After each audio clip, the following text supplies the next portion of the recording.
in UK, seize all the property, not seize, ask them to voluntarily surrender it. You need only one house in Maitama is enough now. Many of them don't even stay there, so they stay in Transkopo. Sir, a senator in Rivers State, Rivers State, Sekibo. I mean, displayed to the whole world, a mansion. Gold.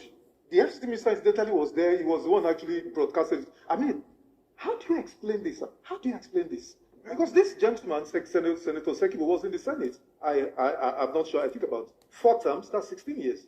That's all he's done. And he was able to build such a palatial mansion in the midst of squalor. Wants to bring a sense of, okay, he's not ashamed now. He's even proud of it that God has blessed him. There's a bishop there might go and pray over that house and say, angel just bless this man. Because our sense of shame has disappeared. And once you have no sense of shame, you have lost everything. You have no secret voice inside you that says, what are you doing? Does it make sense? You have lost that. That has to be brought back. That if you have your 2-3 children in the US, you are paying school fees, and you are a civil servant, how do you justify it? You can't. People know. But if there's a blanket or that look, anybody living above his means, unexplained wealth, report, and the jury of 3 people, once a jury of your peers says what you have beyond your means, that law cannot be appealed, that judgment cannot be appealed, and we need to do that for 3 months. This time will cleanse itself, and there'll be so much for everybody. A room in Abuja now is a 1-bedroom is now 4 million, but there are so many houses that are vacant, not occupied. So supposing you surrender all these houses now and do a proper, everybody will be at peace.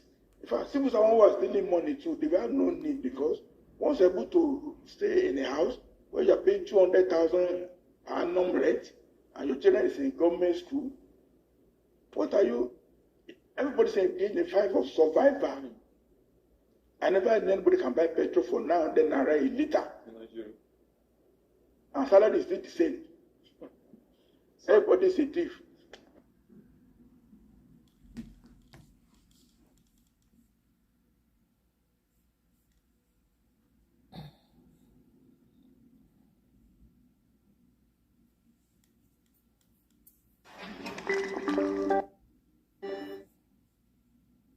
Tinubu is not a good man at heart. I'm saying so. We are not a nation. We are a country of several fellows just put together, and we are living in pretense. Everything has now matured. I don't know what you say. We're about to fail. We already failed. Now it's election 2027. Everything is Wike versus Fubara. And like that, governor of my state, Osun State, has no party now. He ran to Accord Party. Accord Party has been divided into 2 again. The National Accord said they don't recognize him. Immediately, 753 houses. The man, he should be put on table to say, look, you are sick now. You should give him injection to say, you are not well. It's some sickness now. It's not, I pity him. I wish somebody can take me to him to even say, Mr. Emefiele, what is your problem? Are you paying children's school fees? Is it cash that you need? Why? We need to ask him. You need to put on television, on live. Oriyomi, welcome. Oriyomi, welcome. Greetings, my brother. The same thing Malame now. The thing that they said he has. 57 buildings. Only SAN. That has not tried any case on his own in his life. That was not known prior to becoming AGF. Yeah. So what do you want all these hotels for? Thanks for liking, Oriyomi. Please help me tell others to like. Ẹjọ́ ẹ bá ń bẹ̀ wọ́n. Mo wà ó, a dúpẹ́ lọ́wọ́ Ọlọ́run. Ṣẹ́yìn náà wà. Ṣé gbogbo ẹ̀ ń lọ déédéé? And cutlass to farm. When people see that picture, they will now go from the top. You go to the barest bottom. People like Yaya Bello also. That's why President Tinubu is failing big time. Dr. Akin Fakonda is our guest today on the show. Retired Federal Director, Agriculturist, and Regional Government Advocate. Good afternoon, Doctor, and nice to have you on the show. Good afternoon. Actually, it's 50 years. Splendid. Splendid. Now, let's get right into it.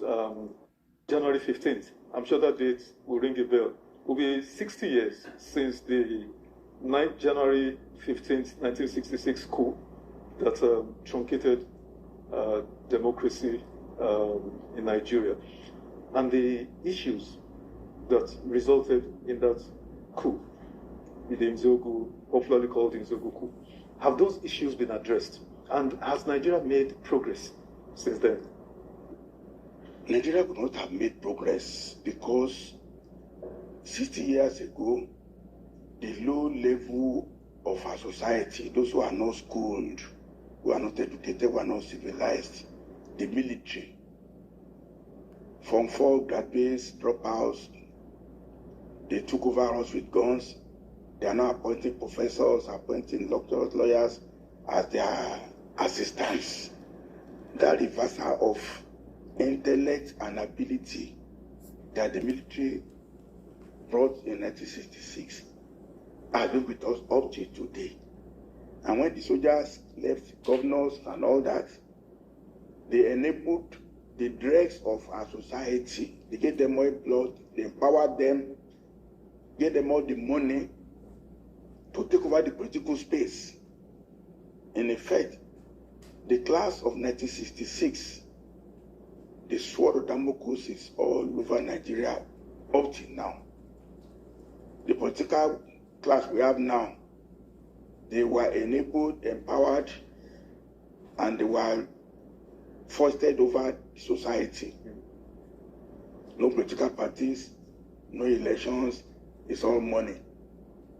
Terrible. 60 years of debacle. So, Doctor, if I get you right, you're saying we have not made any progress? We have gone backwards. We are not moving, we have been going backwards. The only thing why we appear as if is that because we have some surplus money at a point. If we had no surplus money, we would have gone.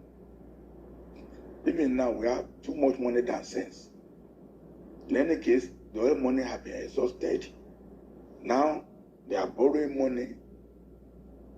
Now, they are bringing taxation to still raise money to waste.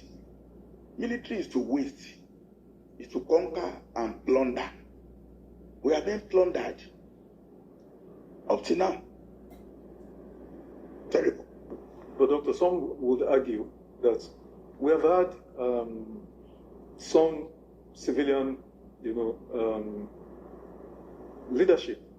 We've had civilians head governments in Nigeria.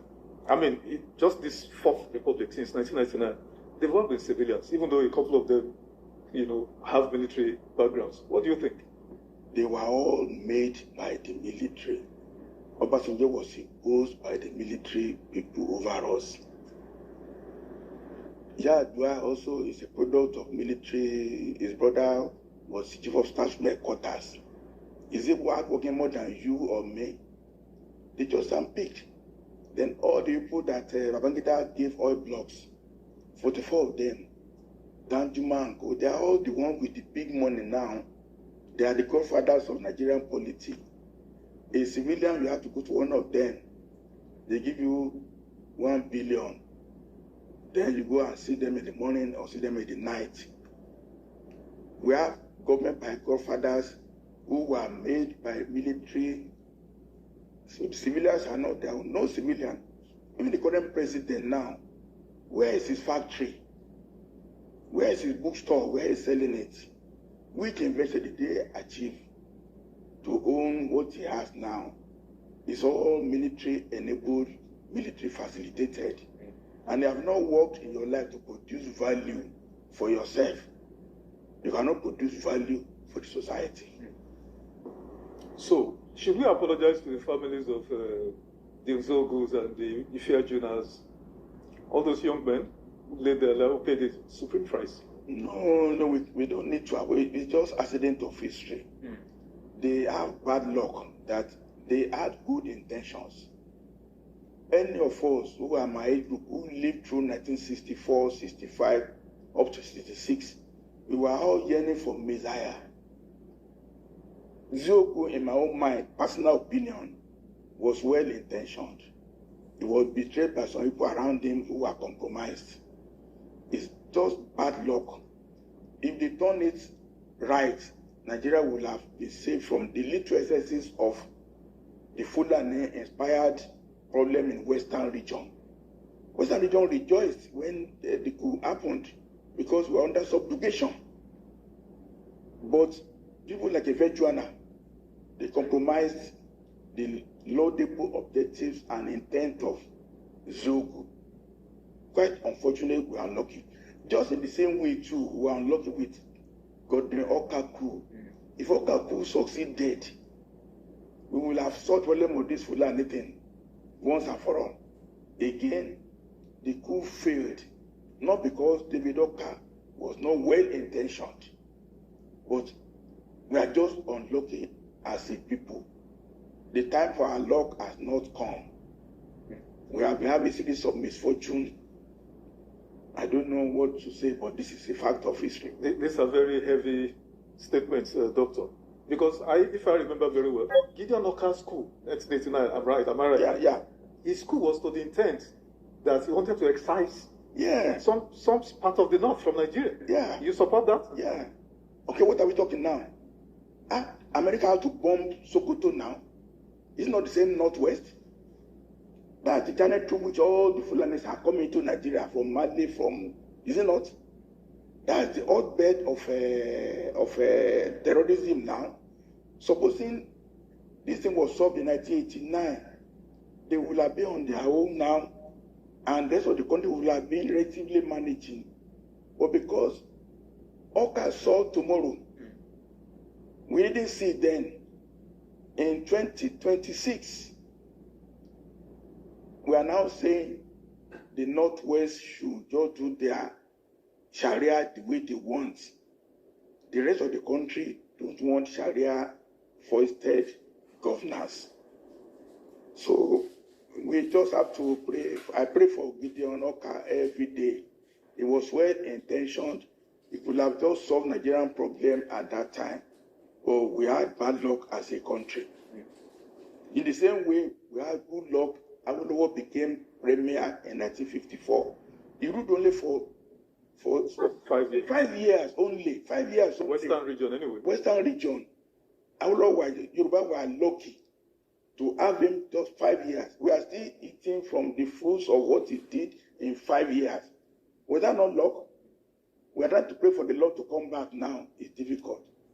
We have been having some series of misfortunes over the year. I just pointed out one good luck that happened to the Yorubas, and we are holding on to it. Let's dovetail from this, because you alluded to the insecurity crisis. You know, some have posited that Nigeria is actually on the brink of, state failure. Some have outrightly, described where we are currently as, state failure. First, do you agree? And then, what are the issues, the factors that have contributed to making Nigeria, get to this point? How have we managed or not managed them? I'm David Lichtenstein. I founded Lightstone in 1986. And one key guiding principle is that there's a difference between investment and speculation.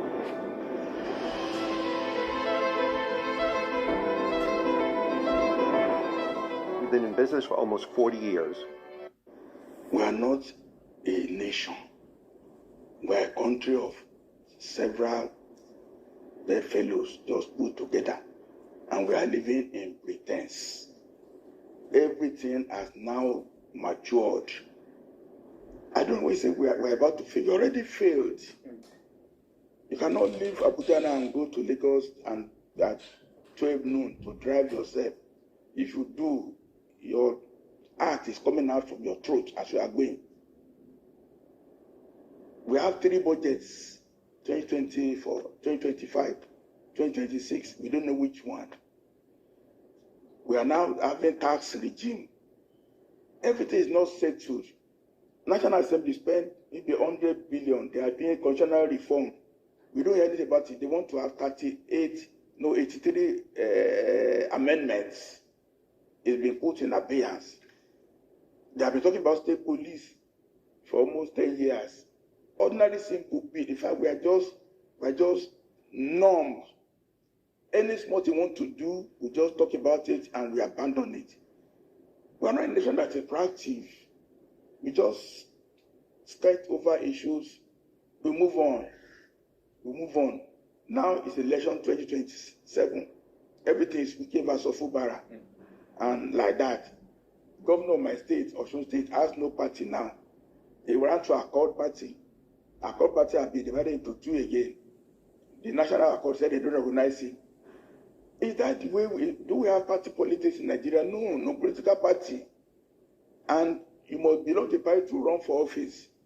And there are no political parties except APC, where everybody has moved in. And they're all moving for various bad reasons, which cannot be explained by ordinary human beings.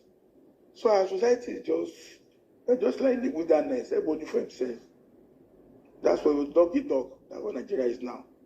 It's unfortunate. You know, Doctor, even some of our fellow Nigerians, not just government people, ordinary citizens will vehemently argue with you that, you are mistaken, that, there's great progress being made and all of that. I mean, they will tell you that, the current president has, tackled the issue of revenues, so there's so much money now coming in, he has put the, what's it called, FX, FX rate is stabilized, inflation has come down, and so on. So, I mean, are you saying it's all doom and gloom? Small business owner, let your bill pay work for your business. Pay your business bills with your credit card. Even where we are misdirected. Somebody like me, I schooled the University of Ibadan free of charge, either scholarship or bursary. Now, every generation of the current youth now, they are saddled with a loan of 500,000 naira per year. That's burden on them, universally. The country is saying that we are poor, we are on your own. We who enjoyed the benefit of almost free education at university level, University of Ibadan, we are the one now that say, no, you have to borrow money. Well, people have SUVs. Every car in the world is available in Nigeria. But it's supposed to be greatest good for the greatest number. Therefore, with the top 5% of anywhere that will do well, there will be one lion in the forest. But the rats and the cats and the goats will be scavenging. So I run a secondary school. My parents, how can somebody pay now for 3 children in private school? In all of Abuja, we're supposed to have more than maybe 5, 6 private schools. All children should be in public schools. Only small elites. But now in Abuja, we have almost 2,000 private schools. In Abuja, where my school is, we have over 100. All kinds of schools, teaching all kinds of nonsense. People are being paid 30,000, 40,000 for a month. You go to the suburb, don't focus on the central Abuja. Go to Kubwa, the inner roads are the worst in the world. Even where I live, the inner roads are bad. We are all suffering. Doctor, you are getting a very dire scenario. So let me ask you, let me just throw this in, as a writer to this question. If governments, at the basic level of providing qualitative, free education for the citizens, the future, the leaders of tomorrow, then what is the role of government? How is it that our leaders cannot understand this? The leadership of Nigeria is misdirected. And the way you emerge determines your attitude. If you have to buy form 100 million, just form a loan to contest under political party, you have to now do campaign of Nigeria, one Nigeria, under 100 million. Some people have to sell their house. Then you have to recoup the money. I pity my colleagues who are in politicians. You cannot be governor now without spending at least 1 billion. Except in Rivers, where Wike said he financed everybody from government money. And he's demanding loyalty, demanding absolute obedience. So our political system is totally put people in prison. We cannot, nobody, if I'm going to be a senator now, I ought to have stolen money somehow, or somebody to finance me, which I have to respect. We don't have government of free people. We have government of captured people, intellectual. You cannot expect much from them. You can't. And we are saying this, but unfortunately, we are in darkness in this our country. It takes somebody to switch on the light for us to see who we are. I know a minister. I was in his office. People from the village came in to see him in Abuja. He had to borrow money. Borrow money, please. Let me give the money to these people. If they stay overnight, I have to put them in the hotel. He borrowed money from all the officers in the office, please. He had to pacify them, please. I will talk to them. You go back to the village. Because if he doesn't answer them, he has to put them in the hotel. Second day. So if I'm a minister now, my so-called people, they are my thoughts. They are my enforcers. I live for them, and they'll put me there. Their children's school fees, their wives' pregnancy. That's what we are doing. We are not running a good system. We are not. So if you continue, they can like this forever. Of course, we have slavery for 500 years now. So we're in slavery, internal slavery. First step up by the military in 1966. I don't know, something has to give. There comes to be a time when we will get to the point. It could be this taxation by Tinubu if you put up paying tax in the next 6 months and somebody is driving 5 SUVs on the road. But then, protest is not welcome in Nigeria. If you make a small protest now, government will bring miscreants to come and scatter you. If it doesn't work, they bring soldiers and bring police to shoot like bullets. So there is no means of civilized protest, no means of expressing grievances. If they shoot you in a household or National Assembly, they don't even know you that you have died. They don't know you. So we are just marooned. This is an interesting talk. Corruption, one of our major, problems, would seem to have, eaten deep into the fabric of our society. Everywhere you look, almost everywhere, every sector, institution, private or public, is, eaten up by the cancer of corruption.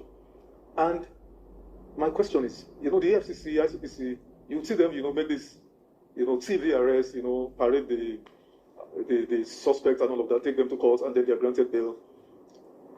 There are activities, that's the FCC and ICPC, even the Nigeria Police to some extent. Are the activities, this whatever they're doing, is it performative or is it real? Is there any substance to it? I mean, look at the case of Yahaya Bello and then currently Malami. You have brain tumor and you're applying ringworm to your head. We have to apply Saudi solution. In 2018, the king of Saudi brought everybody who has money together into a 5-star hotel and said, look, all the money you have, no fight, but you not leave this hotel, you surrender the money. And you grant amnesty thereafter. You can see Saudi Arabia is now on upward trajectory. They are changing all their Islamic laws. Since that time, much money has come in, clean money. How can somebody, okay, there is no punishment now. They may feel it, 753 houses. The man, he should be put on the net to say, look, you are sick now. You should give you an injection to say, you are not well. It's some sickness now. It's not, I pity him. I wish somebody can take me to even say, Mr. Emefiele, what is your problem? Are you paying children's school fees? Is it cash that you need? Why? We need to ask him. You need to put on television, on live town hall meeting. Let him talk to Nigeria. Let him say what is pushing him. The same thing Malami now. The thing that they said he has. Only SAN that has not tried any case on his own in his life. That was not known prior to becoming AGF. Yeah. So what do you want all these hotels for? What do you want all these buildings for? What's the purpose? 57 buildings. Maslow's hierarchy of needs. You want shelter, food. What does that mean? What that mean? Some people have mental problem. And we have to go to mental problem of Nigerians when they're in power. If you don't go there, then there is no sanction. Emefiele ought to have been stripped of everything and be sent to Sambisa for it to be farming. They will film him while he's using hoe and cutlass to farm. When people see that picture, they will now know, you go from the top, you go to the PRS bottom. People like Yahaya Bello also.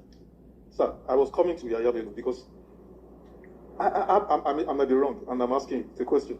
The absence of deterrence in our justice administration system, is that not the reason why corruption has become, if there's any word I could use, more than cancer? Because look at Yahaya Bello. Yaya Bello is taking pictures. In fact, he's the de facto governor of Kogi State. Usman Ododo is just, a placeholder. That's the right word. So, I like what you're saying about Emefiele taking some to be. But is that because you used the example of Saudi Arabia? But I would have thought you would have mentioned China. What do you think, sir? What do you think? Well, all of us are made to be corrupt in various ways. But it's because we have no clear example. Nigerians are the most pliable human beings. I never knew that we can use seat belts. When Roosevelt said we should all use seat belts, we were all laughing. But during that time, somehow, when we knew that Roosevelt was serious, but we are used to use seat belt now. Nobody's being arrested anymore. In the same way, if you have a leader, that's why President Tinubu is failing big time. You will have taught somebody to work in Mobile, somebody who had American education. You will have a different attitude from this big power 10. We will have to say, look, I have only 2 or 3 agbada. I don't need more than that. You don't need more than 2 or 3 agbada for yourself. That's all you need now. Pay your children's school fees. Have a little car for yourself. What I have, I gave it to the state. All of you, bring everything you have.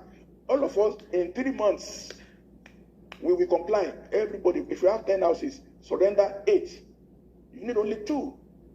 If you are not caught lying, a jury of your peers, of 3 or 5 people, when they say what you have done is wrong, you have summarily dealt with. Either go to prison or go to concentration camp. Your family stripped of all assets. But it takes somebody like Tinubu, if you are to be a good man at heart. Tinubu is not a good man at heart. I'm saying so. If you have feeling of injury of Tanzania. Hey, did you know that SMUD is now paying Sacramento homeowners thousands of dollars upfront to put a backup battery system in their home? That's right. SMUD just launched their brand new My Energy Optimizer. Who was selfless and to liberate people from all these things. We pray we have somebody like that eventually. I believe what you mean by not a good man at heart in terms of leadership that is selfless, servant leadership. That's what you mean. Because some would say that he's a very generous man and all of that. Right? But sir, you didn't actually conclude on the issue of Malawi and Yaya Bello. What should the government be doing? What is expected of the government to send signals to others that you cannot steal? You might have the entire better you do, because we never had anything about that case anymore. There's nothing we can do. The framework, we are in darkness. When somebody brings ordinary candle light, we will all see ourselves in that breathing nakedness. So in essence, the FCC they are just being perpetrated. Oh, it's just a waste. It's just a waste of time. Only them said, do you know what he has? I'm not alleging anything, but do you know what he has? Because himself he'll be compromised. One day, Ibori gave him $115 million, right? He didn't accept. Everything is just going inside. But if somebody comes in as overall leader of Nigeria and says, I have only 2 or 3 agbada, and nobody needs more than that. You are power whistleblowers. Anybody who has 10 houses, he declare only 8. People will say you have 2 more, and you are in for it. Some injuries will be done, but you cannot have a baby without having blood in the maternity. When the baby is now good, you forget about the blood eventually. But we have to do some psychological cleansing of the system. It's not through the SCPC. No, we don't need law. We need morality. Morality as a compass will clean the system. Christmas Day, if my memory serves me right, President of America, Donald Trump, ordered airstrikes in Sokoto, against the bandits, terrorists, and all of that. And he said that's not the last, that's not the end. The more, if this spate of killings, senseless, heinous killings continue, there will be more. What's your take on that? It's unfortunate how are the mighty falling in the midst of battle. Afghanistan was theater of war now for almost 30 years. Then Syria. Nigeria become a theater of war. Once you don't put your house in order now, you invite outsiders to come and poke your nose. If you are calling with your wife and you shout to the streets, neighbors will have to come to intervene to say, don't kill yourself. So it's unfortunate we found ourselves in this position where we were appealing to be a Security Council seat holder. Now we are under the jackboot of Donald Trump. Quite unfortunate. The main problem, again, is that we are not solving it. Since 1960s, that I can remember very well, the North believes Western education is of no use. They were breeding Amaji race. People don't go to school, they don't learn anything. About 20 million out of school. Anybody between the age of 15 and 40 now in the North have not been to school. They are not mechanics, they are not bricklayers, they are not anything outside. All they do is to sell little sweets and little suya. So The pool from which you can draw bandits is unlimited. 50, 60 million, 70 million people between the age of 20 and 50 in the north are available to be carrying AK-47. And the religion of Islam is even positive, but somebody dies. People don't worry too much about somebody who has just died. If you died at this time now, in the next 4 hours, you are buried. So death is on the lower scale of in the human calculation. So if I say I will kill you, to threaten you and say, with death, kill me now, I'm going to have a straight. It has no deterrence anymore. You understand? So an average northerner. It has no deterrence at all. So if you kill, I had to kill over 200, that's strike. Yes. If you kill another 1,000, no, because you marry many wives, you have many more children, you are married. Even your cows, have you ever thought about it? You have cows, you just want your cows to eat free from nature. You don't want to grow grass. You don't want to invest in the business. I'm selling a cow for 1 million naira, and the cow just to go and eat somebody's crop anyhow. So that mentality has to change. The leaders of the north have to and there are no sign. Many of my colleagues in the north, they are still defending that it's their way of life. Cows can eat anything it wants. But you are selling the cow. Why not give the cow free if the cow is eating grass free? You are not giving the cow free. But the cow is somebody's investment. It's cheating mentally. I don't think anybody has really thought about it that way. If you give the cow free as charity, then your cows can eat grass free then. Is it not true? But you are eating grass free and you're selling cows at close to 1 million naira a piece. You are cheating nature, you are cheating society. So the problem of banditry, Trump, we're just going to be like Afghanistan. Russia has spent 20 years in Afghanistan. They withdrew. America is there. They withdrew. CIA, Mossad, KGB, they are still operating in Afghanistan. The same thing in Afghanistan, Syria. Iran is coming to the world, they're just unraveling. And it's so unfortunate that Nigeria will now be a theater for experimental statecraft in the world. It's so sad. As a writer to this insecurity, because one of the major causes of it, you touched on it, is this issue of free, roaming of cattle, the movement of pastoralists, that we're not even sure maybe 10-20% of them are Nigerians. The majority of them, allegedly, are from our neighboring West African sub-region, So, the present administration of Bola Ahmed Tinubu created the Ministry of Livestock to assuage the feelings, the perceived grievances of the Fulani ethnic nationalism. Some were not in support, but some counter-argued that, okay, if that is what is going to cause, these killings to abate drastically, so be it. Now, having created the ministry, why has the president not proclaimed a national ban on open grazing of cattle? Recently, towards the end of last year, they came out and said, okay, it's been banned. Then quickly, they flip and said, no, it's not been banned.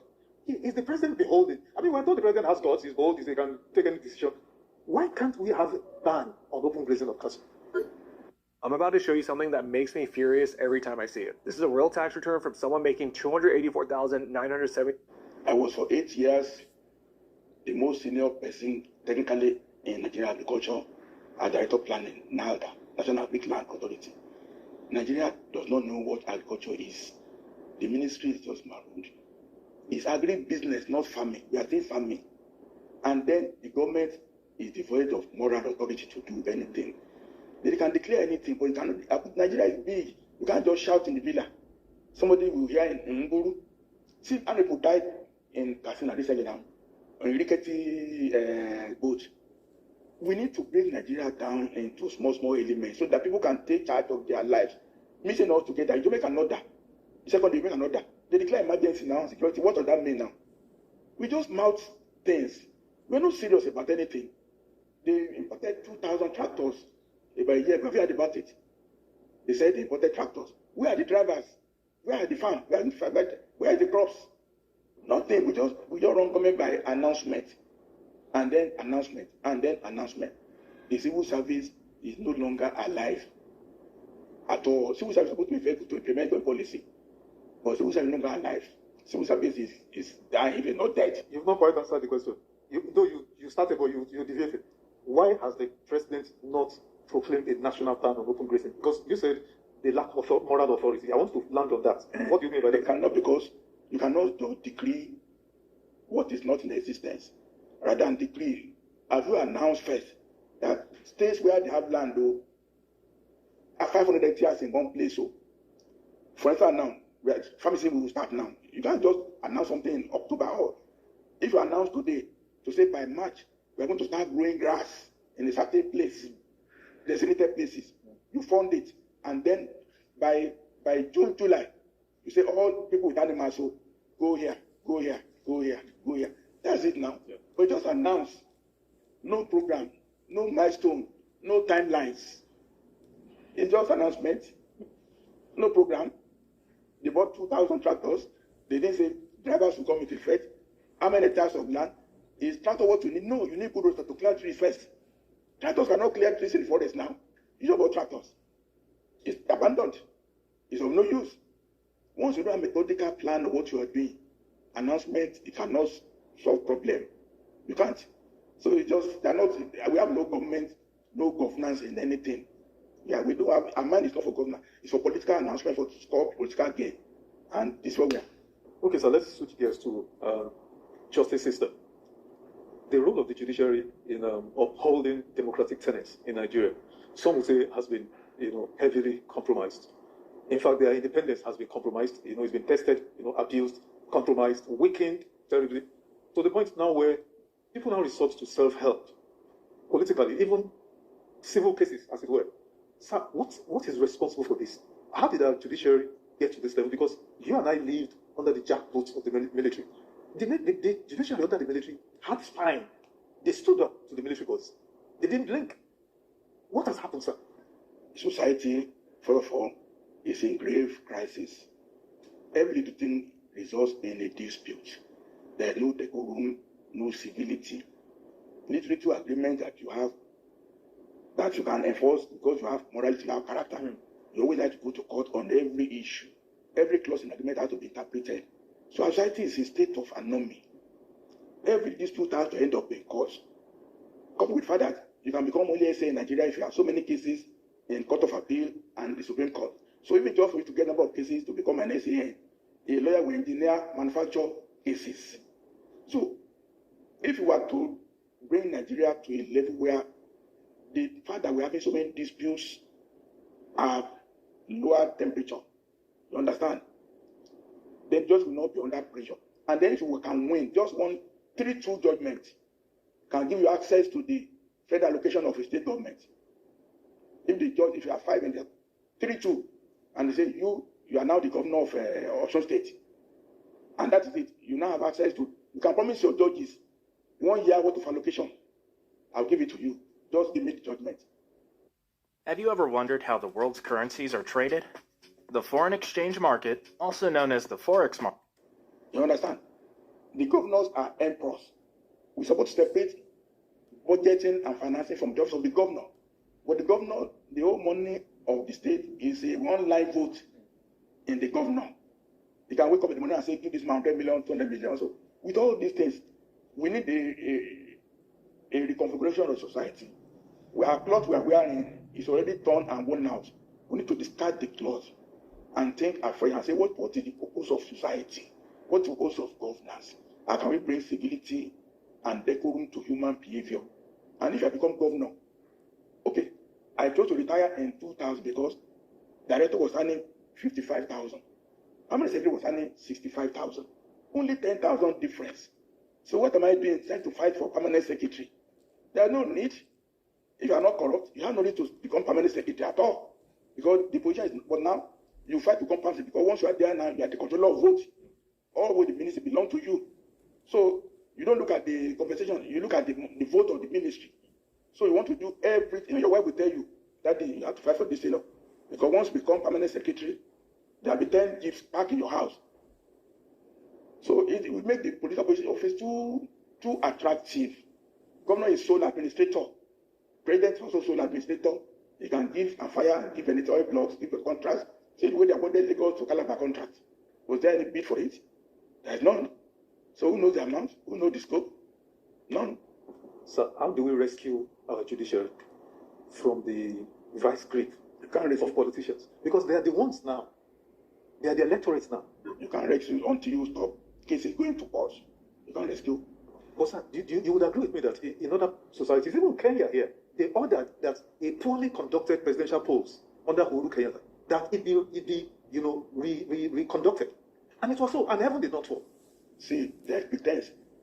In a society, Tinubu got only 30% of the vote to become president. Not 30% of registered voters, 30% of votes cast. And fine, you must suppose for 51%. Ideally, if they look to be command majority. So that there will be a runoff between you and the president. Because we know all these small things that will have brought the Kurum. But because it favors people there, they shy away from it. Until we're able to really bring a system that we have to talk about Nigeria. That's the solution. Try to patch a dress in the pocket or in the side. The whole set is torn. It will still continue tearing. You understand? You can't solve the judiciary problem if you don't solve political problem. If under the cases of commercial dealings, if you go to court, there's a one of a lawyer said, I will see the Chief Justice for you or your case. I know the Chief Justice. Is it not true? Recently, the Supreme Court made the pronouncement, belatedly anyway, on the Rivers debacle where the president declared a state of emergency, suspending Governor Fubara. And the Supreme Court said, yes, the president has powers to take that action. And there were, very fierce reactions everywhere. Because invariably what the Supreme Court has done is to confer on the president of Nigeria powers beyond the intendment of the framers of the Constitution. They've made the president to be above the Constitution of Nigeria. That the way he was elected is the same way the governors were elected, but now he has power to suspend or remove any of them. What's your take on this?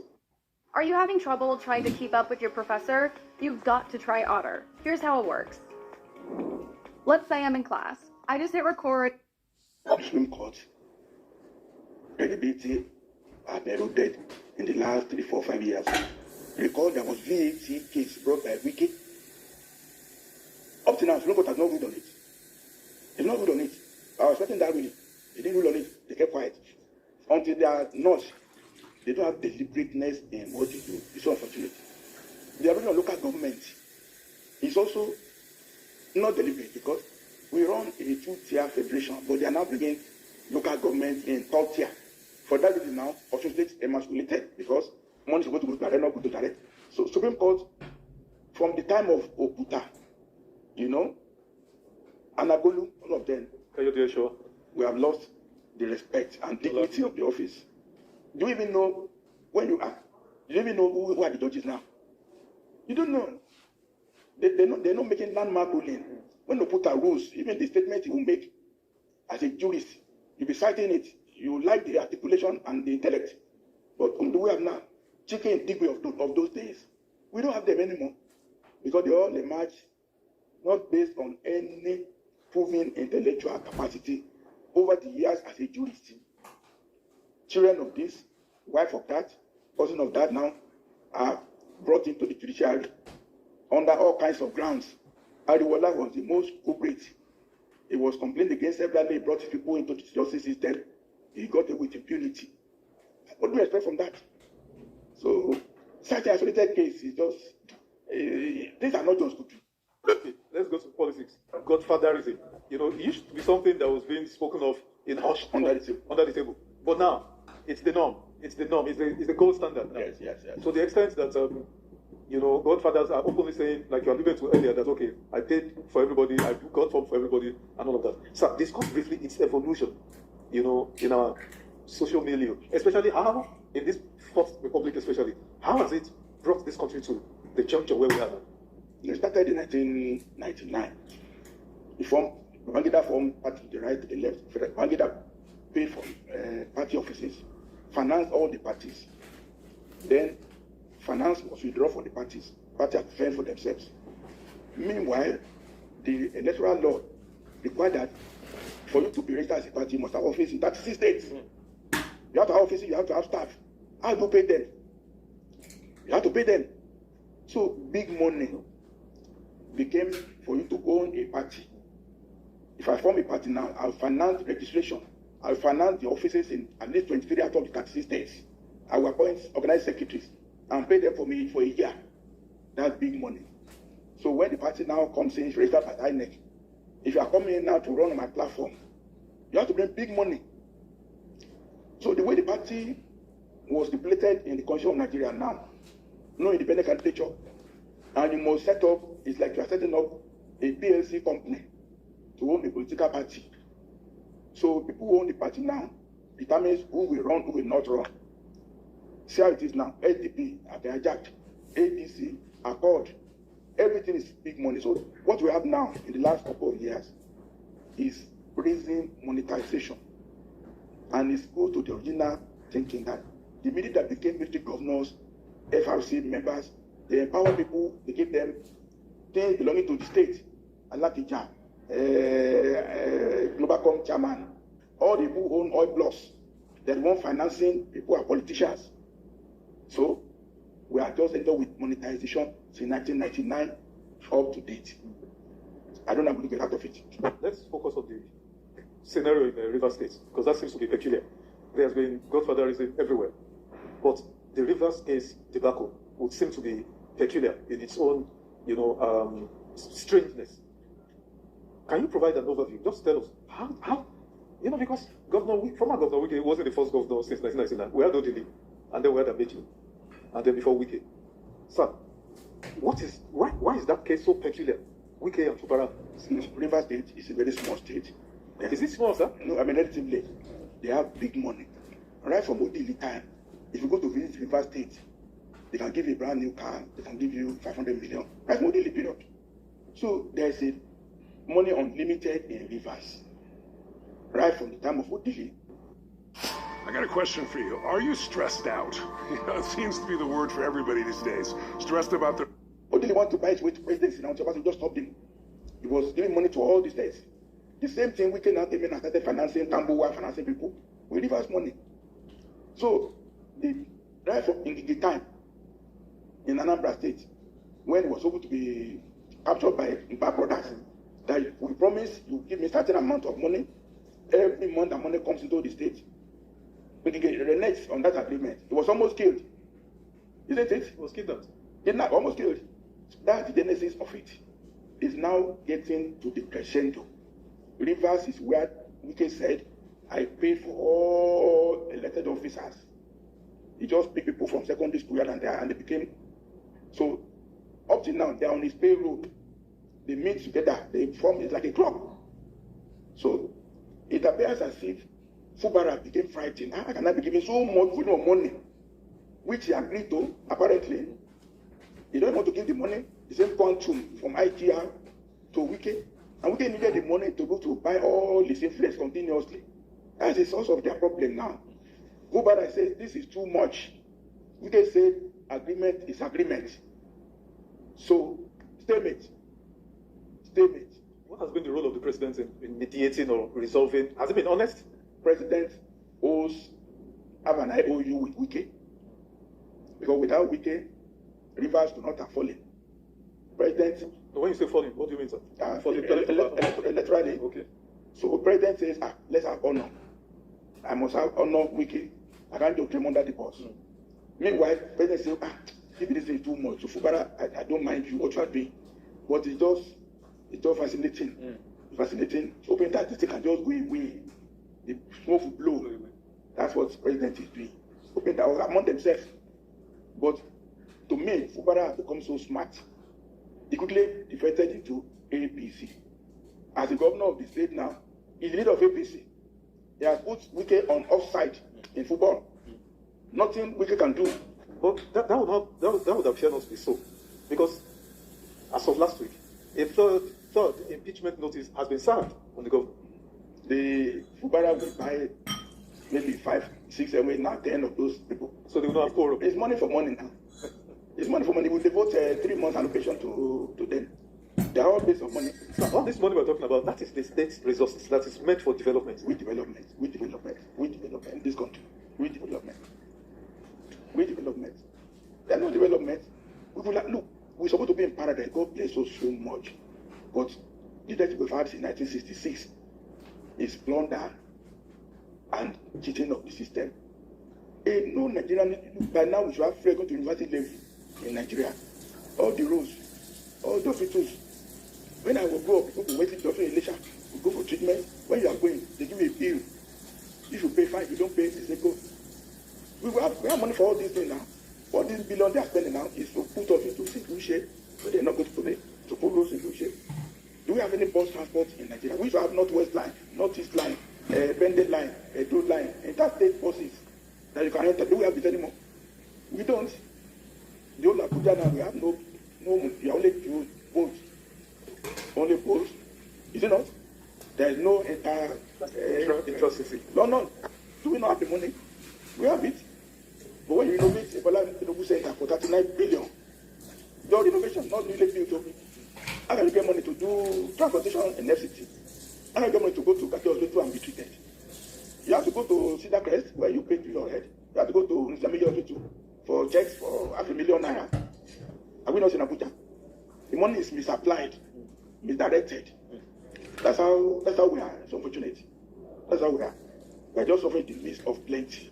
And it's so sad that many of us who are over 70 now, we had high hopes, high opinion that Nigeria would be. We were so proud of Nigeria. Sir, before we leave the issue of Rivers State, the former governor, FCT Minister Wike, openly said, he knew how they helped the APC in Osun State, making a veiled allusion to the fact that they compromised the judiciary. Sir, what advice do you have for the president? That because you said the president is trying to be a man of honor, because Wike, helped him. Because I don't know. What do you think, sir? Why was Amazon paying me $29,000 a month, $54,000 a month, and even $63,000 a month? Well, I didn't make this. When Senator Bukajua said on the floor of the Senate that all of you run to me. My wife is a court of appeal. You come to me. The Senator said, off mic. Did you not say it? What happened to Senator Bukajua and his wife? Nothing. Wow. Nothing. So that's a classical case. So this one is just a minor case. It's just to talk to somebody to write the judgment. I have no evidence, but there is no smoke without fire. There has to be something burning. Well, recently now, but we interviewed Wike. He said the ball Rolls Royce 1 billion. That is his own. It's his own. A public official. And he's been a lawyer, country chairman, this and that, all this like. He doesn't have a factory. He doesn't have a farm. He doesn't have very well, that we know. So, but this is, the whole system needs to be cleansed. Selective action. They will think you are witch hunting. Do an holistic dragnet. If you have more than 2 houses, just declare it. More than 2 houses. That is it. Because what you said, this last sentence you made about holistic, action against, misconduct, corruption, grand corruption, and all of that. Federal allocations to the states. All the states of the federation get their statutory allocations. But the Niger Delta, 6 states of Niger Delta get extra 13% derivation. Yeah. But if you go to the Niger Delta, there is nothing. Delta. Nothing to show commensurate, not even to 50% of what they've gotten. So are people just going to walk away with this level of grand, abuse of the system? No, are they going to walk away? They have already walked away. They have already walked away now, but they can be brought back. At money overseas, you can't do anything. But do you know how much property in Abuja being built? Estates. Turn it into housing estate for like you have council house in UK. Seize all the property, not seize. Ask them to voluntarily surrender it. You need only 1 house in Maitama is enough now. Many of the people stay there, so they stay in Transkopo. Sir, a senator in Rivers State, instead this Rivers State, senator, displayed to the whole world a mansion. Gold. The FCT minister incidentally was there. He was the one actually broadcasted. How do you explain this, sir? How do you explain this? Because this gentleman, Senator Sekibo, was in the Senate. I'm not sure. I think about 4 terms. That's 16 years. That's all he's done, and he was able to build such a palatial mansion in the midst of squalor. Wants to bring a sense of, he's not ashamed now. He's even proud of it that God has blessed him. There's a bishop there might go and pray over that house and say, danger, just bless this man. Because our sense of shame has disappeared. And once you have no sense of shame, you have lost everything. You have no secret voice inside you that says, what are you doing? Doesn't make sense. We have lost that. That has to be brought back. That if you have your 2-3 children in the US, you are paying school fees, and you are a civil servant, how do you justify it? You can't. People know. But there's a blanket thought that, look, anybody living above his means, unexplained wealth, reports, and a jury of 3 people, once a jury of your peers says what you have beyond your means, that law cannot be appealed, that law cannot be appealed, and we need to do that for 3 months. This will cleanse itself, and there will be so much for everybody. A room in Abuja now is one bedroom is now 4 million, but there are so many houses that are vacant and occupied. So supposing you surrender all these houses now and do a proper, everybody will be at peace. If I see someone was stealing money too, they have no need, because once you're able to stay in a house where you're paying 200,000 annum rent and your children is in government school, what are you? Everybody's in the fight of survival. I never had anybody can buy petrol for now, then around a liter. And salary is still the same.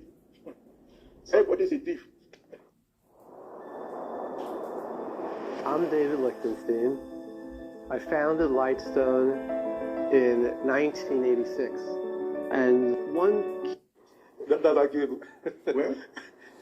We're rounding up, sir, but let's deal with this. It will be unfair not to touch on this. We're sliding into election season of high wire, high stakes politics, because of 2027 general elections. Some have alleged, opposition politicians have alleged that, we have technically become a one-party state, because of the way all the governors and, senior opposition have been lured, even the senators have been lured into the APC. What do you think? What's your outlook? You don't have any party at all. Well, that's bottom line. There's no party. It's just a club of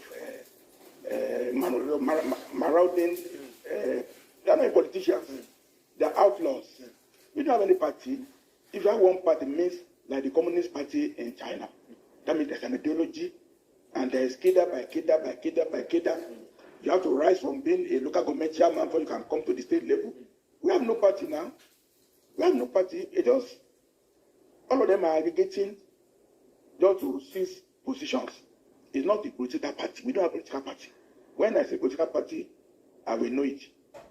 It's just a club of potential looters of the system. They want, I cannot do here, so I'll do it here. Survival of the fittest.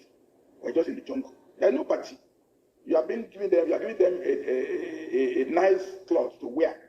Calling them political parties. When is political party, when are they met on policy to say, would there be Congress where there are people to speak on education? The party we had last was UPN, even MPP. When our law was sit down and all governors on the floor and we debate what the program of action was, then the report progress to the party, not into the politics. So we don't have party again. When the chairman of the party sits, nobody is higher than the chairman of the party, at all, including the president. At all. Sir, actually, it was chairman of the party. Exactly. Shagari will sit on the floor. Absolutely. Party supremacy. Absolutely. We don't have party anymore. Who is the chairman of APC now? Where is he from? The professor from where? Is he chairman? Self-appointed. Appointed by the president. Sir, we're not elected, but we need these three just to close. Mr. Wike, we've talked about him, over and over in this short time to show you how controversial he has become. If you were to advise President Bola Ahmed Tinubu, should he or should he not drop Minister Wike? One sentence. In the Nigerian system, if you will take your friend, he's already mortally wounded. It's like a snake. You already cut his head off. Who, sir? Who is mortally wounded? Wike. Okay. In the way we are now, the president does that. He will be coming to be on high moral ground. But the president is subsumed in the murky politics of the way things are. So I don't expect him to do anything. He will wait for him to fall down, and go on his own. If I want to say, he put me there in presidency and now put you under the bus. Okay. So the president will not say anything. But if he falls today, if he has accident on the airport road, and they say cannot do anything, God forbid. He will say, no, but we are going to say God forbid to that. But should the president not change his cabinet, at least salvage whatever is left of his administration's performance? What do you think? Again, look, he has appointed ambassadors now almost 1 month. But they've not been given portfolios. No, they are just there. So if now tell him to add another cabinet to shuffle to it. Journalists counted, we counted, the president has been out of Nigeria 190 days. And doesn't even disclose. He doesn't hand over to the vice president. Onuga is one that just gives a statement. So the president cannot appoint a minister because it will take another 3 months of Igman rule. Let him finish the ambassador first. He won't finish until March, April because they have to get presidents in all the countries are going to. If you add minister to it again. Last word. Earlier on, I heard you say President Tinubu is not a good man. What do you mean by that? What do you mean he's not a good man? Honestly, it would have been like at a talk of talking. If he came in with the mindset that he wants to give a reformist mindset, he could have brought in restructuring bill for the first thing when he became president.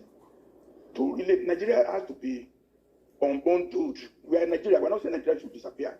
We need to unbundle. Look, Yoruba man is not sitting as Fulani man. We are not sitting as a job person. They just live by fishing. Even in terms of endowment, the forest differ from the savannah and the desert. Middle belt is solid minerals. South is crude oil. North is agriculture.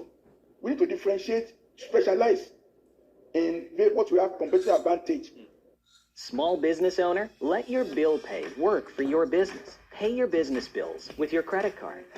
Even where cards aren't accepted, Melio They will not be fighting over the oil money in Abuja. Oil money are finished. We are now borrowing money. We are printing currency just to be in Abuja. Decentralized. But he came in now to continue the status quo of ripping Nigeria in the neck and being in charge. Press releases, appointments. That will not be development at all. That will be development. So I expected him to really show that he had intellect. But he's just a transactional president. Intellect and good intention. He's just running the government. He's not a transformative leader. Well, 2027 as we go. He will win. Because only death can take Tinubu from the position he's in. Only death, sickness. But everybody, who is standing? Nobody is standing. Nobody is standing at all. He has all the money. So look at it. It's strangulated Osun State. So any government that doesn't make it, they are falling down because EFCC. And they can cut the allocation on that and pretend. They cut allocation for local government in Osun State now. They can do anything. So the fear of this Tinubu is the wisdom of governance. Absolutely. He will win. He will win. But when he wins, what will he do with it? If Tajabak York Yoruba language, if he talks a bag of salt, what does he want to do with it? But people say we do something second time. We second time. It's supposed to be it even now. We need to start onboarding Nigeria now. All this is supposed to retire to body loan and even one-time president. I've said so on the television channel. He should give us a new constitution by October 1. Election parliamentary system where you just make it into posters and you win in your local government and you become electoral college to elect state assembly. Even Abuja should be electoral college. You know, modified British parliamentary system. We can do something homegrown that you don't need to spend money for the whole country to campaign. You don't need to. Just win in your locality. You come to Abuja, they can say, okay, you prime minister. All ministers are in parliament. You cannot appoint your friends to come and become minister of this. Why is President Tinubu minister of petroleum for what? Like Buhari? Well, there's no need. Thank you so much, Dr. Faku. Nice having you on the program. Thank you very much. Thank you very much.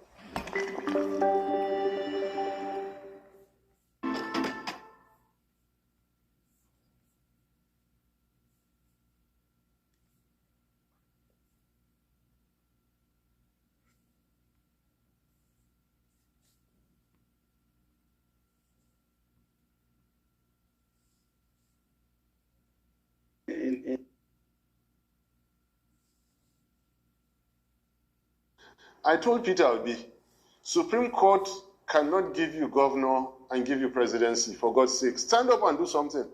Nigerian constitution was clearly breached. Section 1342B. It couldn't be any clearer. Now, if it was June 12 people like you breach not just the constitution, breach just one small punctuation in their interest, I swear to God, nobody will sleep. They must take it. So as much as I dislike the fact that they abuse the Nigerian constitution, you must give it to them. They fight for their interest. They can organize June 12 rallies. They can keep it up for 3 decades. And if you say, so no, let's go to court, let's go to court. But they didn't do that alone. They were able to mobilize other Nigerians. So they talk about ensuring that the opposition unites. Whoever is going to defeat Tinubu must be ready to, I'll use the word, red eye. You must show your red eyes if you're going to defeat Tinubu. Because on that day that they're declaring the result, the people declaring a fake result are criminals. And those who are stopping the declaration of fake results are good citizens. So what they normally do is to tell the law enforcement, hey, look, these people are stopping me from declaring the wrong results. They are criminals. They are breaking your law. So, and they are the ones breaking the law. The ones breaking the law. Can you see? They are stopping me from committing a crime. Yeah. They are stopping me from catch them. They are stopping me from rigging this election. Whoever is going to defeat Tinubu must do red eye, show red eye. I think it must be somebody who is like, there is no going to court.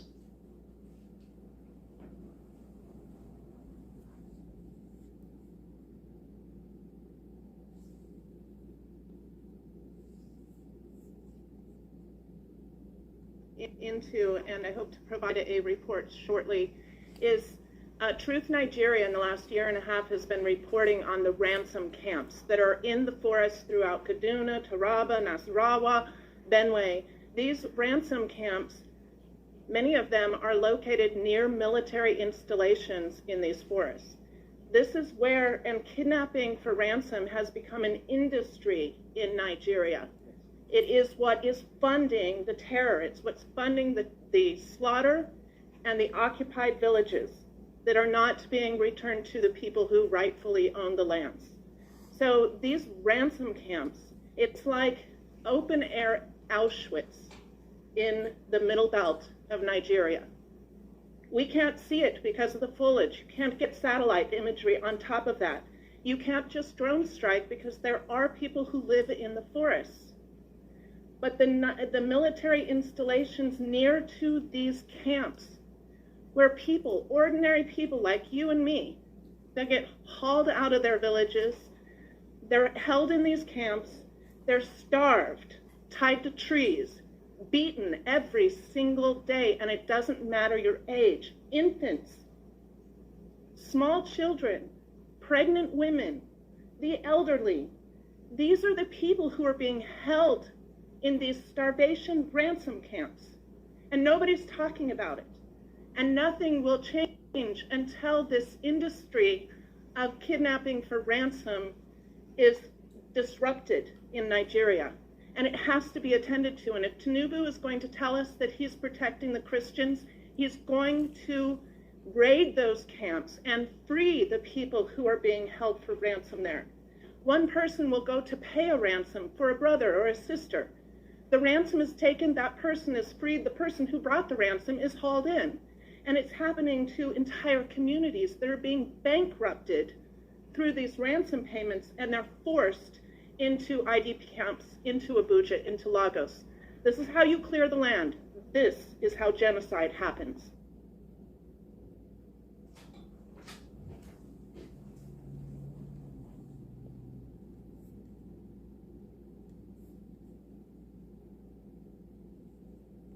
So we set on a trek. We've hired every troublemaking journalist in Nigeria that comes across our path. These are journalists who've been jailed. They've been beat up by the Nigerian government for telling the truth. And I say, oh, these are guys after my own heart. Let's get them some work, because many of these journalists have been trying very, very hard to get their stories into the mainstream media. They've been pitching stories, and Doug has been a big witness of that, where for every 30 stories pitched, somebody might pick one up somewhere. Because they'd rather just reprint the piece that Al Jazeera put out, than CNN and AP and the rest of the mainstream media picked up. That's why people haven't been aware of what's going on in Nigeria. Because it's been covered up by the mainstream media and covered up by Nigeria and Al Jazeera. Obviously, I'm not a fan of Al Jazeera. So we took it upon ourselves. Doug, how many articles have we done since we started? We've written 3,000 articles about Nigeria since 2023, since we launched our project. And we became a very trusted source by many of the locals, by people, and we turned our journalism into action. And people began to realize Truth Nigeria is actually telling the truth, so we can trust them with information. And so we've been able to issue, again, over 125 terror alerts with 90% accuracy. And in every case, the Nigerian government did nothing with advance warning of attacks. They knew well in advance. Local police, military command, were all notified. All our alerts go up on Twitter. They go up on Facebook. They go through the WhatsApp chain, through Nigerian contacts, goes to the military, police, nothing. No interaction with notice. So that only proves one point: government complicity. 100% government complicity. So as we're getting more and more information, and as we get more articles, we're getting more data, the data still is not accurate enough, and we are trying to correct that. We are trying to get the data, get very accurate data and reliable data. Now the Nigerian government, working through now American lobby firm, DCI, spending $9 million in 6 months to really what it means is combat our narrative. To combat the narrative that there's no genocide in Nigeria. And they're twisting the words as we're going to help Christians. That's why the Nigerian government's paying us $9 million to help Christians in Nigeria, which is complete baloney. Now, what happened on Christmas? We sent missiles into Nigeria to attack the ISIS-affiliated group. Now, for those of you that don't know, I'm going to break this out because there's a lot of confusion, and those in the media, those that are here, let's just get this clear and you have a full understanding. You have 3 major terrorist elements in Nigeria. You have the ISIS faction, which are the Lakurawa tribe, which is the smallest of the 3. You have the Fulani, which are the largest of the 3, committing genocide and terror. And then you have Boko Haram, which is ranked number 2 as far as the killing of Christians. But the number 1 killer of Christians in Nigeria are the Fulani ethnic militia. Fulani ethnic militia. The people that we blew up on Christmas are the enemy of Boko Haram. They're the enemy of the Fulani. We did the Fulani and Boko Haram a favor. And they're only responsible for killing a tiny, tiny, tiny portion of Christians. But what does the Nigerian government say? It's like, look, U.S. government, we helped give you terrorists. Well, they gave them the people that they don't like. They gave them the information and cooperated with the U.S. government for the people that they don't like, while completely ignoring the Fulani ethnic militia, the ones that are actually doing the killing of Christians across Nigeria. We have to get this narrative right. Those of you in the room that know the truth, that know what's going on, we need to be working together because now we are fighting against a $9 million slush fund to fight us and fight our narrative. That means they're going to be going after conservative media. They're going to be going after Republicans. They're going to be going after people that are, I would consider, on our side of the fence to change the narrative and to change the focus and get the focus off of the Fulani because they don't want that being said. They don't want the focus going on the Fulani.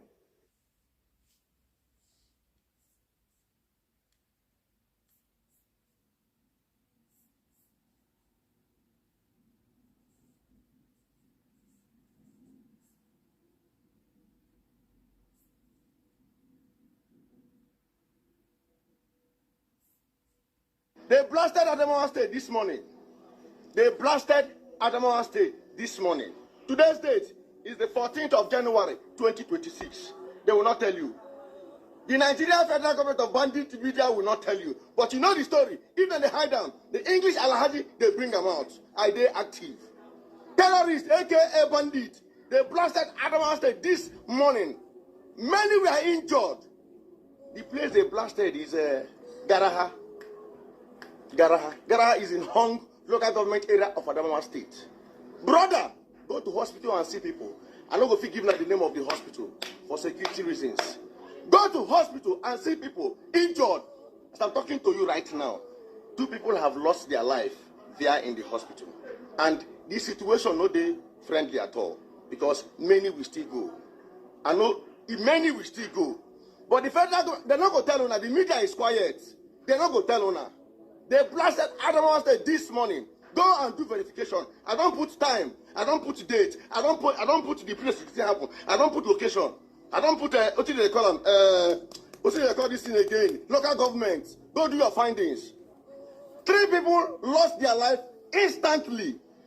More than 10 were injured and rushed to hospital, where 2 have succumbed to the injury. You know the story. They won't tell you. But English Alhaji will tell you, are they active? Then go they hide them. See everywhere. No media will tell you these things. No media will, that is why they don't want me. But I'm going to be here. I'm going nowhere. I am going nowhere. Nigerians, be vigilant. Stay active. Stay active, be vigilant. They're not going to tell Una. Are they tell Una? You know the story.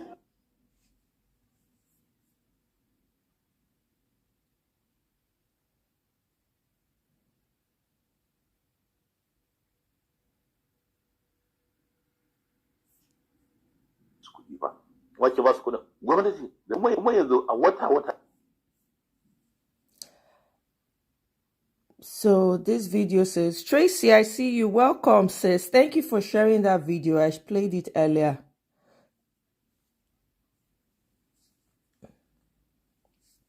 Yeah, so under this video, right, it says, because the guy is speaking Hausa, it says, insecurity under Tinubu. In Katsina State, there's a local government with a budget of 300 million this year allocated to bandits. The government is reportedly using local government funds to pay these bandits. This is said by Dr. Mustafa Inua. Okay?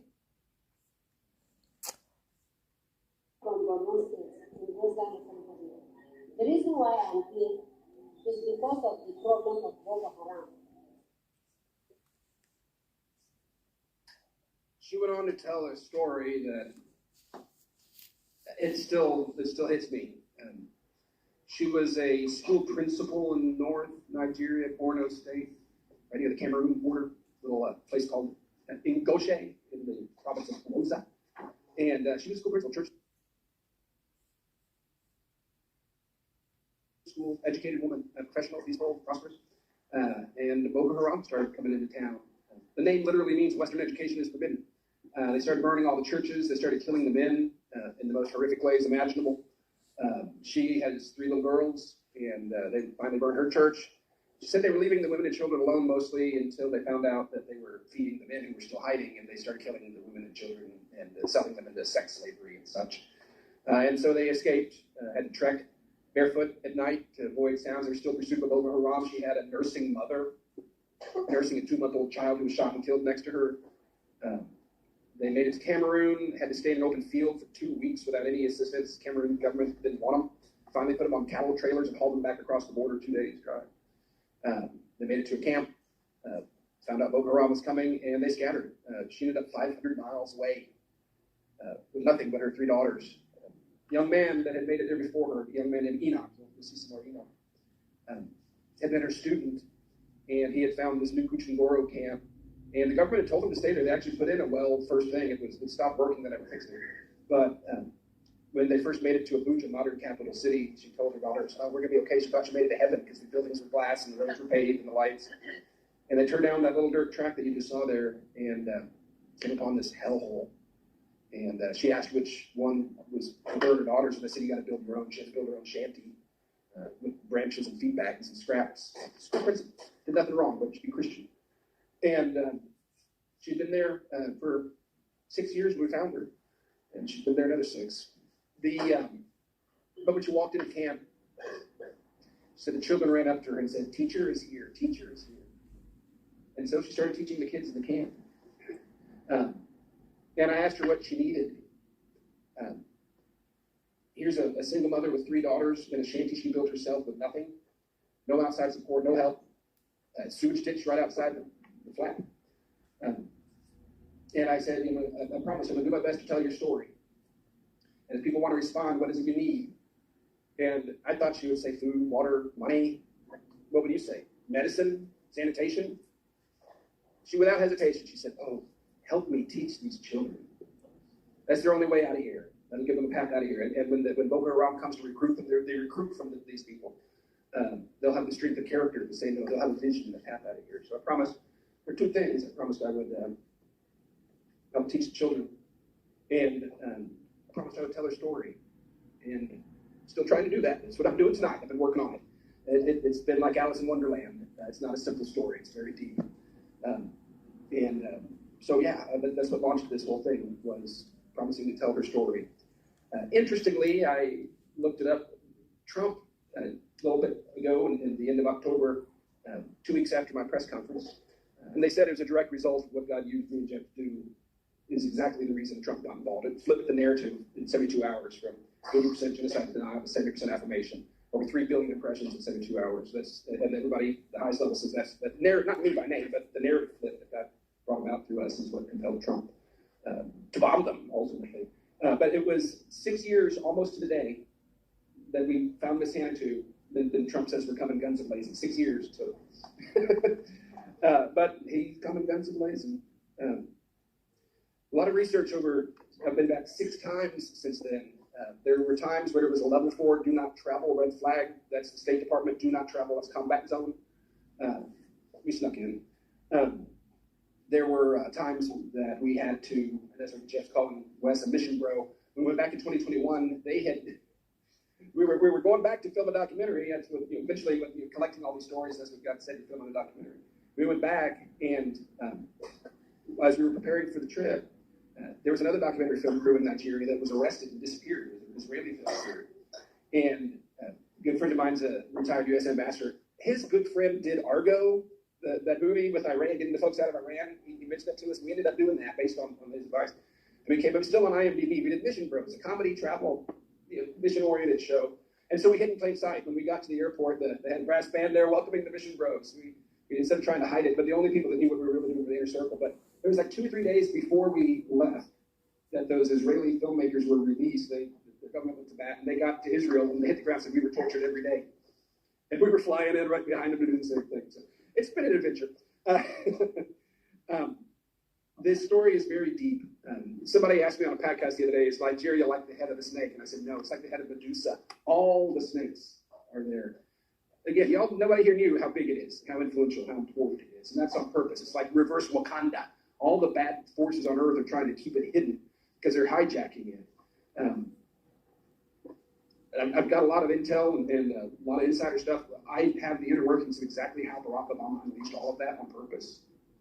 This was the tail end of his Arab Spring, and this is the plum of it. This is the crown jewel. And a lot of the jihadis that were displaced, ultimately and unnecessary in the northern Africa, came down. In fact, Ms. Hannity said the first wave were lighter-skinned North Africans. That they had recruited them and imported them after they finished up in North Africa. They brought them down to Nigeria. Nigeria is now, according to, and it wasn't like this, it was peaceful. It wasn't like this, but now, according to General Michael Langley, the head of AFRICOM, he testified before Congress just a few months back, said this is the global epicenter for radical Islamic terror in the world. Nigeria is now home base for ISIS and Al-Qaeda. You got Taliban forces there.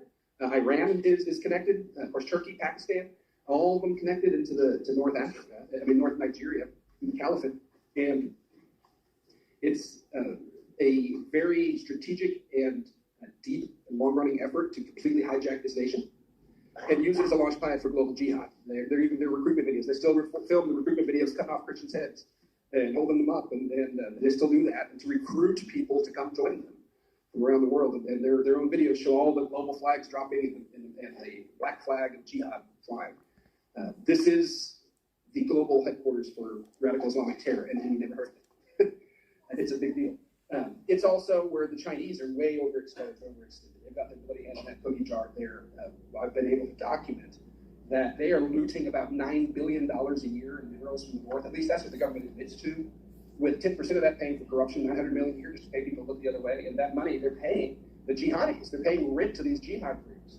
China paying billions a year to jihadis. They do that all over the world, but Nigeria is just huge. There is not a more parasitic, predatory, soulless regime in history than China.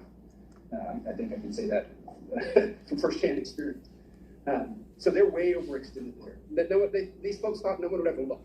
No one would ever pay attention. And so now...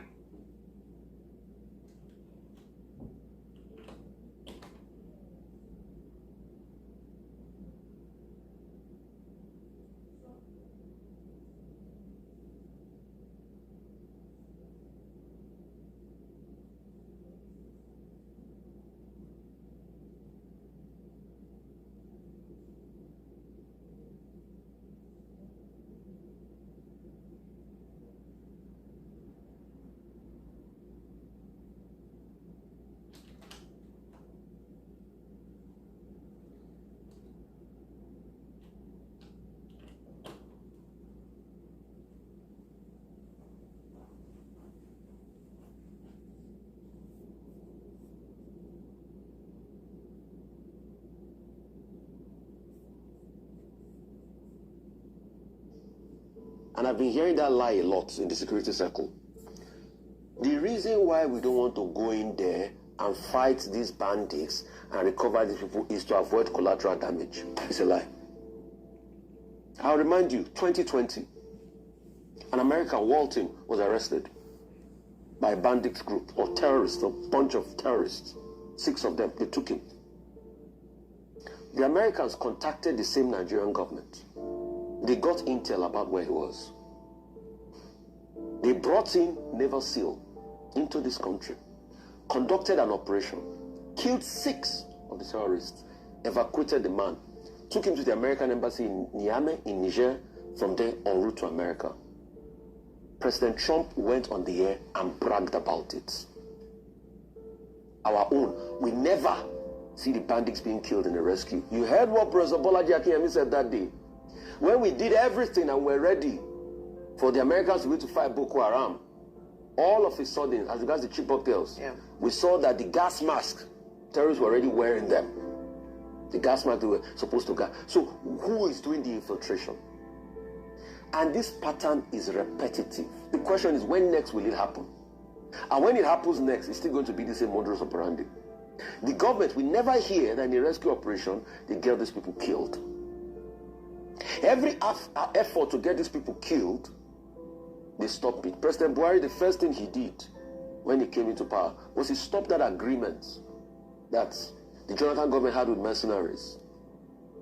So you see, while we deceive ourselves with a false illusion that yes, they are back home, what were the terms and conditions? What did we lose? We lost the fear of the state, because the state is supposed to have the autonomy of violence. If there's any non-state actors that has more violence than the state, then go back to section 14 or section 2. The protection and the security is hampered. Then what happens? The state has broken a social contract with the people. And I have a premise to call for the resignation of the president. So I think I've made that point clear. So while we celebrate, yes, but there's also shame and me is coming on us gradually. Ayo, let's time travel. If we were at this point in time in the 80s when the Metisani riot happened, and you read about the prowess of a military general called Muhammadu Buhari that chased this Metisani people into Chad, that was the height of the Nigerian army. But juxtapose that with today, and if they tell you that the national security advisor of a country will be that one giving assurances to families of those that have been kidnapped that their children will come back home while they have negotiations and romance with this criminal, the first question that you will ask yourself is, what happened to the Nigerian states? The second question you'll ask yourself is, are these the vestiges of a failing state? So my question today is to the security architecture, what happened to Nigeria? Are these the vestiges of a failing state? That we now go to beg to get our people, rather than show military might. If you go back to the Nigerian Constitution, section 14 of section 2, about the sole responsibility of government being to provide security for lives and property, there is something we as Nigerians do in exchange for government to do that. We surrender our sovereignty to the government in a bid for the government to protect us. So it's a social contract. If you read Jean-Jacques Rousseau, what do you do for me that will make me do something in return for you? We have surrendered our sovereignty, and we don't expect the government to protect us. And that's why when we collect salaries and they remove payee taxes from our salaries, we are paying all of these taxes because we expect them to be able to do something in return. But when they now fail in that responsibility, then there's a failure in the social contract. And when there's a failure in the social contract, people can actually call for the resignation of the president of the country. Because there's a failure in the social contract. So, whatever it's worth, despite the fact that we can celebrate on behalf of those that have come back home, let's not forget that there's been a failure in the social contract President Tinubu promised us. So it's not amiss when people call for his resignation. And let's not be sentimental. It's not the end of the world. If we call for President Tinubu's resignation, heaven will not fall. It's for him to double up. All right, that is Rufai Hussaini, the face of the Arise television, the man with the empirical fact, the man that is after God's heart, the man who is the voice of the voiceless, the man who speaks for the people. That's Rufai Hussaini, a fearless man. He doesn't care what you're going to do. He speaks the truth and nothing but the truth. You saw Reuben Abati sat down there looking like a Dundee and listening to his, what is it called? His boss speaking. Even though he claimed that he went to Harvard University.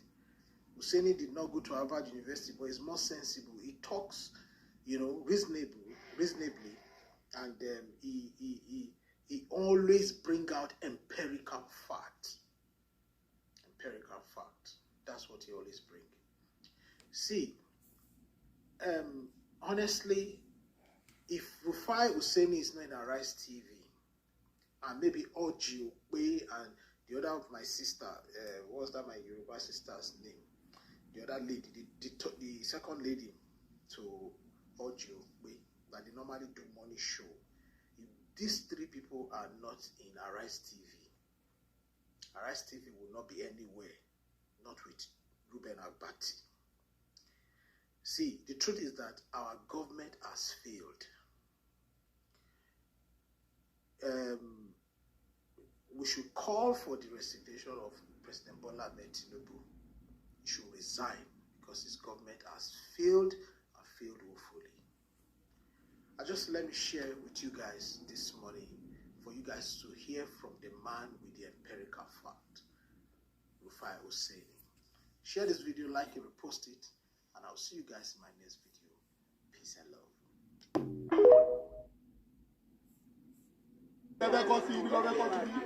What does he say feeling about? I have more information on what does he say feeling about? I have the evidence with me also. That they want to use this place to do estate. When you say some people should relocate and leave this place, and then you want to, okay, I don't know, are you a robot? Or you are anti-electric, that maybe this light will not affect you. Or are you not a human being also? When will you tell people you want to displace people out of here, and you want to use it as an estate? I have the video with me, and I said, Governor Sanwo-Olu, you should be wise and know what is right you're supposed to do, because this place, they used to vote for APC. Of course, yes. They don't have another party. Yes. They don't have any other party. They used to vote, and this is the strategic place, the strategic area that APC used to get their vote. This is their stronghold of APC. A lot of people here, thousands of people here, they vote, millions for what I was saying. They vote for APC, no other party. And that's why I'm asking you that, okay, you return to us, okay, help us go to this, and we will not approach any person. I say, that you won't let me approach people, I call on local government, and I call on our excellency, Governor Sanwo-Olu, and I call on Jagaba, our president in France, that they should stop this thing that's going on here. This is illegal demolition. It's going beyond 100 now. It's almost 200. I want to see. They're not come from anywhere. They found anywhere. Our grandfather is the one that was there. Hello, sir. Their grandfather is the one that found them here. So they are not a stranger. So nobody should call you stranger. Hello, sir. I have a question. The only thing we are demanding for now is how to stop the demolition first.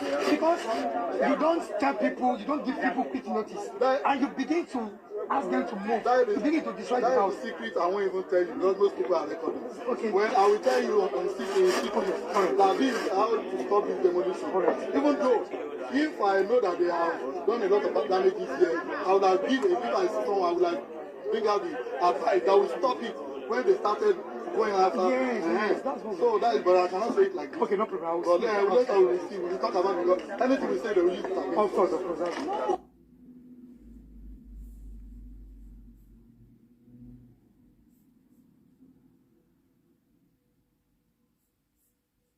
Morocco at the AFCON. I have seen a whole lot of takes on social media. In fact, social media have been boiling. You see the agitation from Nigerians, like we lost the world. I've been seeing people that have been silent on issues in Nigeria come out with hot takes and everything, calling out Chukwueze, calling out the players that miss a penalty. This time you take a penalty. I personally criticize Chukwueze also on my ex account. So I'm not even going to come and act as if he does not deserve to be criticized. It is football at the heat of the moment. At that point in time, everybody have the goal. Everybody that loves football, if you love the sport, you have every right to come out and, give a, this guy, it's a normal thing.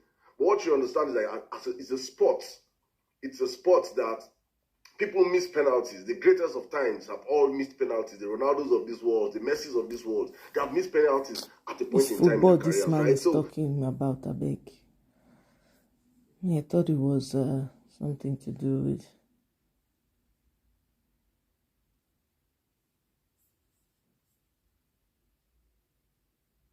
Okay. Is that the Nigerian look, the simple matter is that the Nigerian government has to sit up and confront the issue of banditry without polemics and without,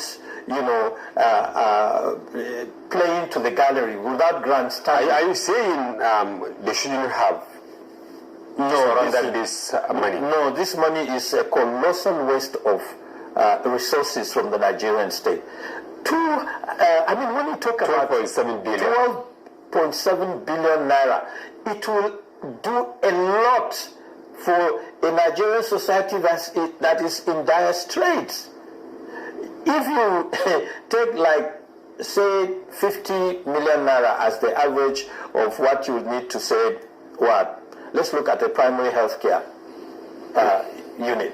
If you take 50 million naira as the average cost of building one primary health care unit in the country, do you know how much that will give you? You will end up with probably, I'm not so good at mathematics, but you will end up with probably 270 million primary health care centers. No, get the figures. If you have 50 million. 50 million. One unit per 50 million. Yes. Divide by 12 billion.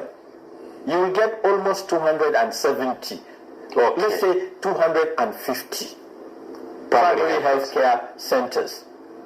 Do you know what that will do to the average, Nigerian that is groaning under the yoke of devastation in terms of maternal infant mortality and other healthcare challenges in the country?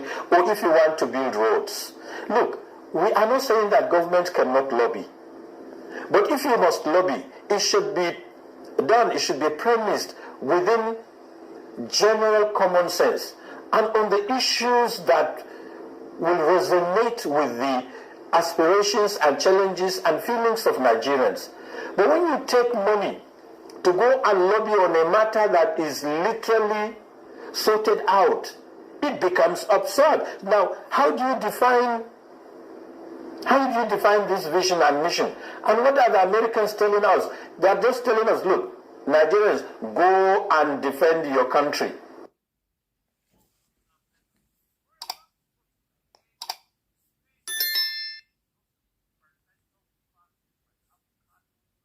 Of the Federation is now facing another fresh set of charges that could be even more serious than the corruption case he was just released from.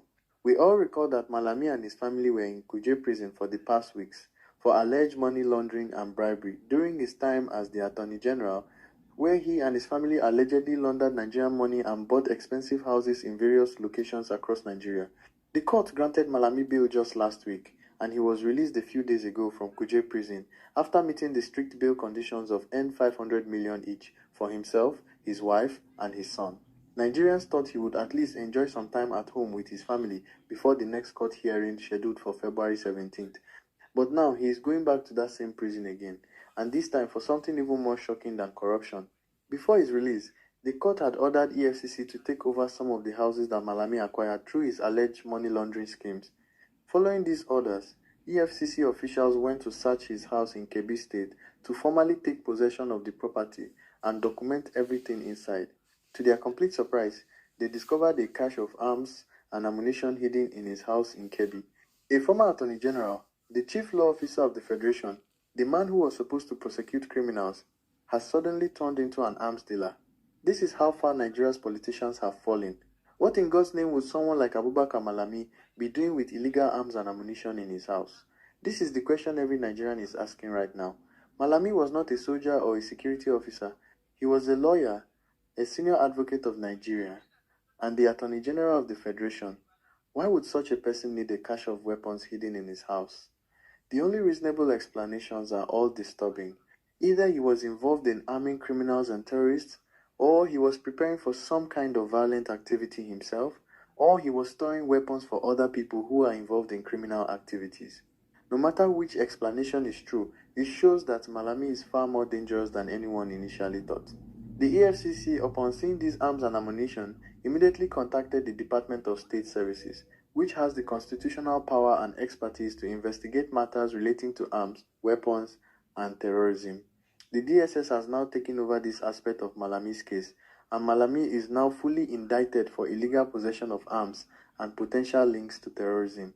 He will be returning to prison while the DSS conducts a thorough investigation into where these weapons came from, how he acquired them, what he intended to use them for, and whether he has been supplying weapons to terrorist groups or criminal gangs operating in Nigeria. Terrorism has been one of the major issues facing Nigeria, killing thousands of people, displacing millions, destroying communities, and holding back national development for over a decade. When people like Abubakar Malami, who are supposed to interpret and uphold the law, are found with illegal arms in their houses, it means something has gone terribly wrong in Nigeria. How can the person who was supposed to be prosecuting terrorists and criminals be potentially involved in arming them? How can the Attorney General, who should be fighting illegal weapons, be storing them in his own house? This is a complete betrayal of the trust that Nigerians placed in him when he was appointed to that high office. It shows that the corruption in Nigeria goes deeper than just stealing money. Some of these politicians may actually be involved in the violence and insecurity that is destroying the country. According to the DSS, the arms and ammunition recovered from Malami's house were not licensed weapons. This is very important because in Nigeria, certain people like former government officials can legally own firearms if they have proper licenses and permits. But these weapons found in Malami's house were completely illegal and unlicensed. Even more concerning, according to the DSS, these are not the type of arms that are allowed to be owned by private individuals at all. These appear to be military-grade weapons that only security forces should have access to. So the question becomes even more serious. How did Malami, the former Attorney General of the Federation, gain access to these kinds of weapons that even licensed gun owners are not allowed to possess? Who supplied him with these arms? What was he planning to do with them? As it stands now, Malami is returning back to DSS custody immediately until they complete their investigation into the illegal arms found in his possession. This is separate from the corruption case he is already facing. He could now be looking at additional terrorism-related charges on top of the money laundering and corruption charges. If Malami is found to have been financing terrorists in Nigeria or supplying them with weapons, he will face the full wrath of the law. Following the new policy announced by General C.G. Musa that friends of terrorists will be treated like terrorists, if Malami is proven to have been arming terrorist groups, he will be treated exactly like a terrorist himself. This could mean even harsher punishment than what he was facing for the corruption charges. The discovery of these weapons raises very disturbing questions about Malami's possible involvement in Nigeria's security crisis. During his time as Attorney General, Boko Haram and bandit groups were very active and seemed to have access to sophisticated weapons despite military efforts to stop arms smuggling. Could Malami have been one of the sources supplying weapons to these groups? Was he using his position as Attorney General to protect arms dealers and weapons smugglers? Was he directly involved in arming the terrorists and bandits who have been killing Nigerians? These are questions that the DSS investigation must answer thoroughly.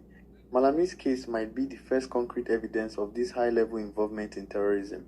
If the investigation is done properly and thoroughly, it could expose a whole network of government officials who have been enabling and supporting terrorism in Nigeria.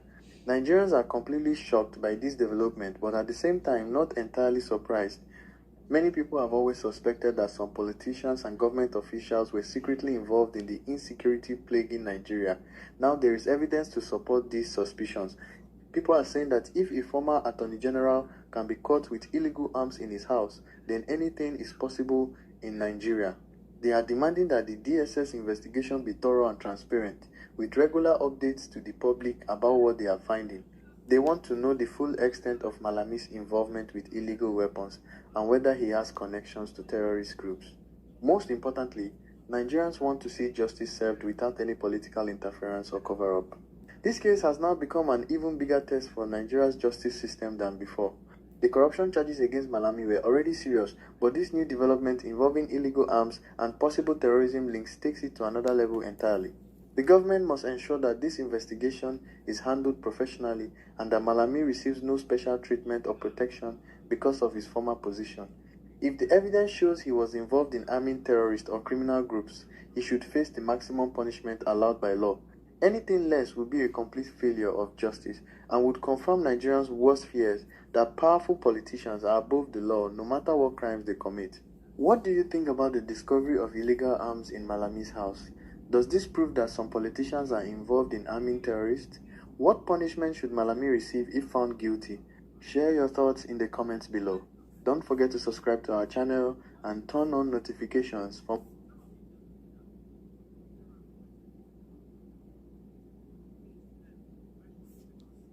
say he go strike Nigeria again. And the reason why President Trump the verse, he said he go strike Nigeria again. And the reason why he say he go strike Nigeria again, he said Nigerian government deceive him. Say that they buy Christian for Nigeria. Say Nigerian government can't they lie for him. Say Christian genocide no dey happen for Nigeria. For this reason, he go strike Nigeria very soon. If you're in Nigeria, this news you no need to panic because President Trump no dey come for you individual.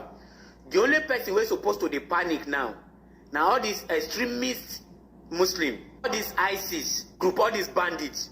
Now who President Trump won't come after for Nigeria be that? I quickly gist to now waiting happen. Now they see news where they fly up and down say Nigerian government lobby some amount of money. No let media deceive you. You know the number one problem what they face as Nigeria now media now be our number one problem. Now waiting really happen be say Moku leave that big grammar lobby. Waiting Nigerian government do be say Nigerian government bribe some people for America.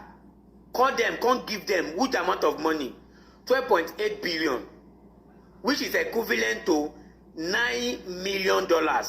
Say make una use and lie to President Trump say nothing like genocide on Christian for Nigeria.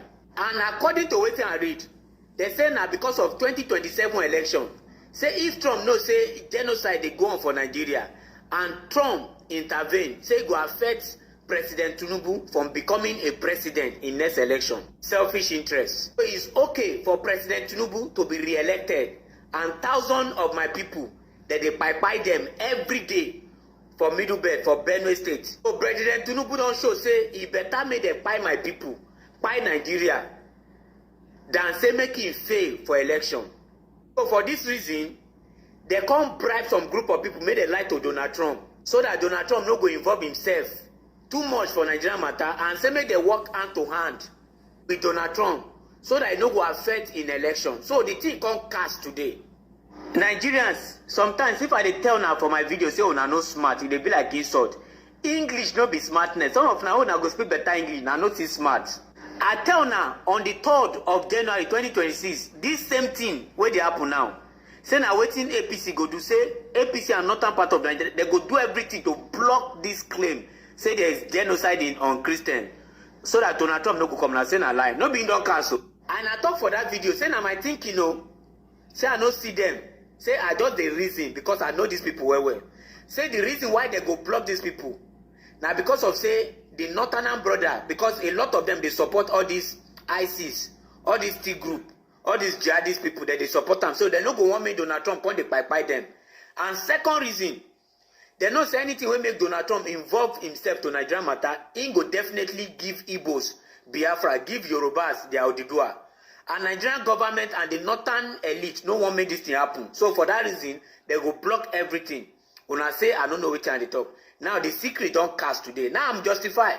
If you go everywhere for Nigerian media, instead of them saying Nigerian government bribe some group of people in America, that they use lobby so that you and me no go understand. But me, Tony Smile, I know to hear English. but I go dey give una update of wetin dem dey do us every time. All this claim wey dey for this video, na I read am. Even Sahara report, all the media dey talk about am. No be my claim. Now Nigerians, come to think of it, if the government carry this money, 12.8 billion naira, share am 5 million to every household for Nigeria, change go still remain for the money. But they no go do like that, because they know say if they do like that, many Nigerians go rich, because we go use that money invest and we go turn millionaire. So they would rather use that kind of money, waste time, use and cover up their failure. Now imagine using that huge amount of money to bribe Republicans in America just to deceive Donald Trump. Say Christian genocide no dey go on for Nigeria. So Nigerian, what you think? Anyway, share your thought on the comment section responsibly. Kola, you said if DSS did not know this already, then what is their purpose? If you ask me, now who I go ask? The matter where you see so, he heavy for mount. No be me go talk am, he get as he be. If you ask me, the matter for ground, now who I go ask? That's my response. Atiku has already started rewarding his people that will be campaigning for him. Election never start, oh. Make una listen.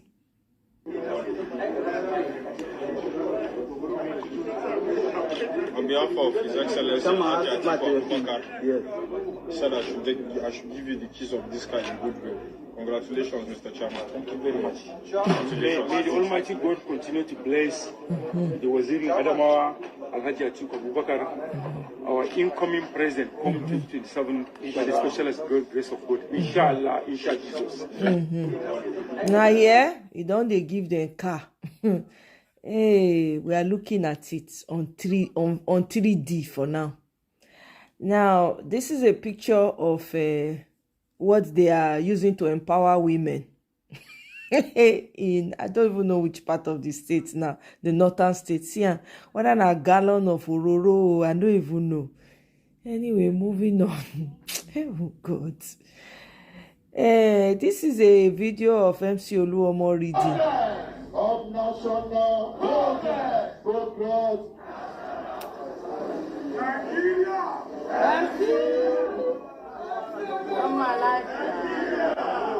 Are you all to focus on the heart of the union and wrestling in former glory, us to what has coming? Honest again, welcome to the conference. Please let us call us Saba. We may God bless you, your effort.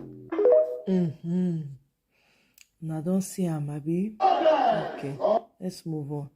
Now, this is Kano State Government. They have deployed, this is their first batch of 380 anti-phone. Oh God. Breathe. Anti-phone snatching marshals to fight phone thefts in the states.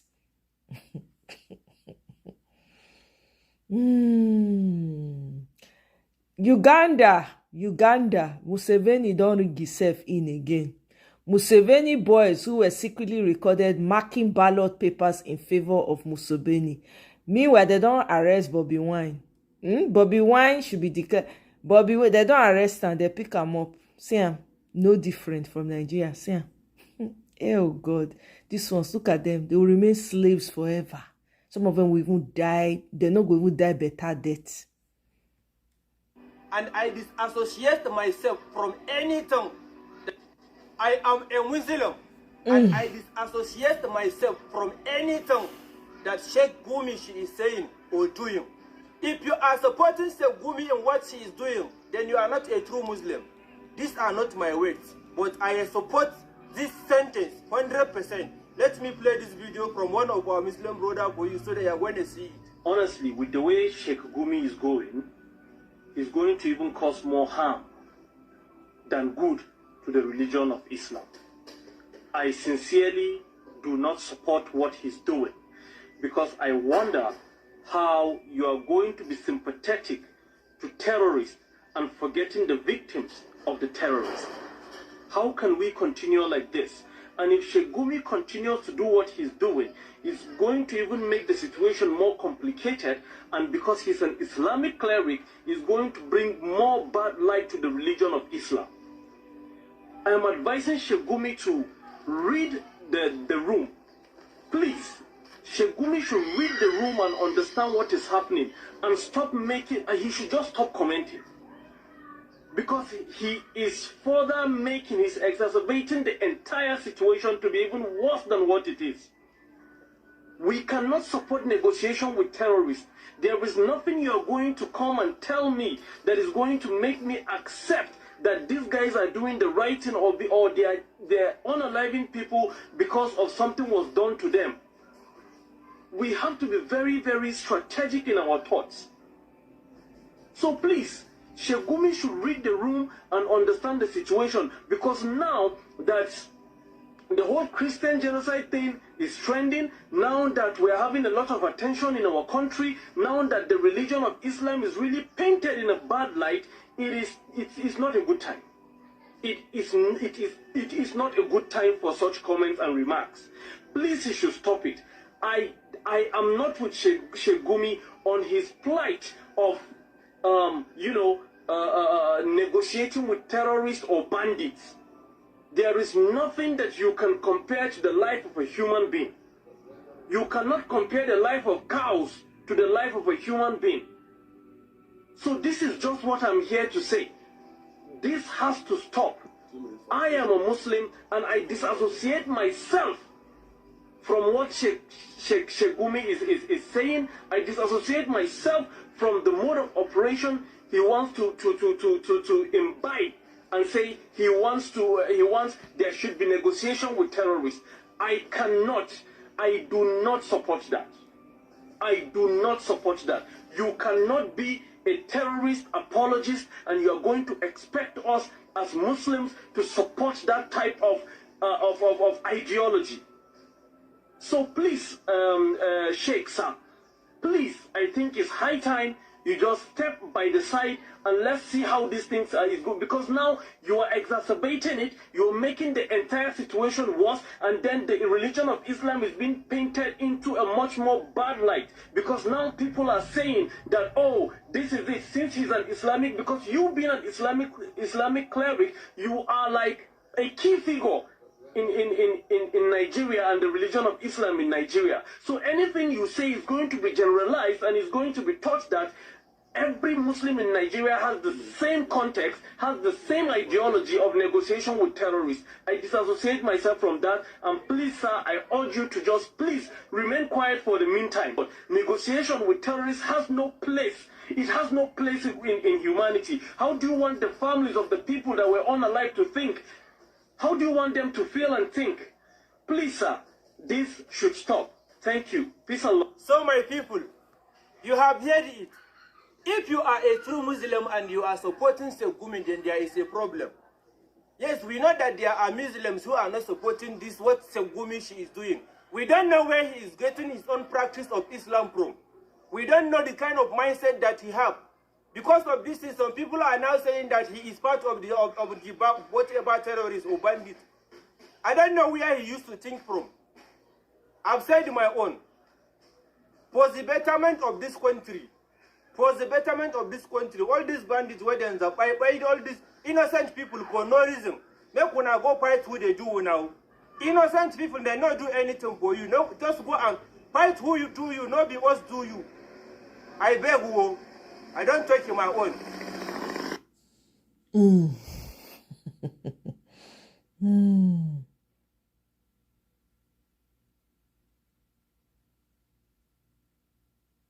Exactly, Kola. Exactly. That's what it seems. It's always the problem now. They're always fighting for the religion. Anyway, ADC in Edo, under the leadership of John Oyegun and Senator Osumbo, is getting stronger and better each day.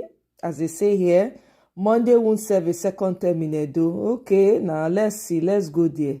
All right, let's listen to this video. Coalition unveiling in Edo State. The unveiling of the ADC coalition in Edo State attracted political bigwigs, including former governors Chief John Odige Oyegun, Professor Sareme Osumbo, former members of the National Assembly, who include Senator Egil Zame, Senator Yusa Brema, Senator Roland Owie, and the chieftain of the ADC, Barrister Kenneth Imaswabo, among others. The ADC chieftains included the National Legal Advisor of the party and the former governor of Edo State, Senator Sareme Osumbo, who represented the national chairman of ADC, Senator David Mark, in their separate remarks, described the coalition as a platform designed to deepen democratic engagement and open the party to wider collaboration.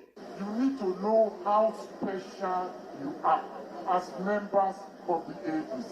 Everybody in Edo State, please align, queue up behind this coalition. You and I and those women in that new market are the structures of ADC.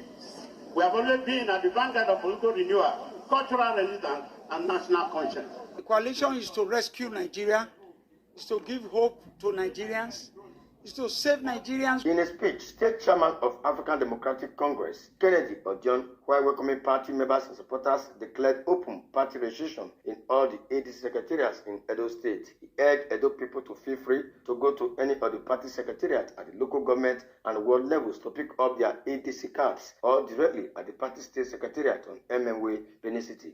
We are no longer a bystander working from the margin. We are builders.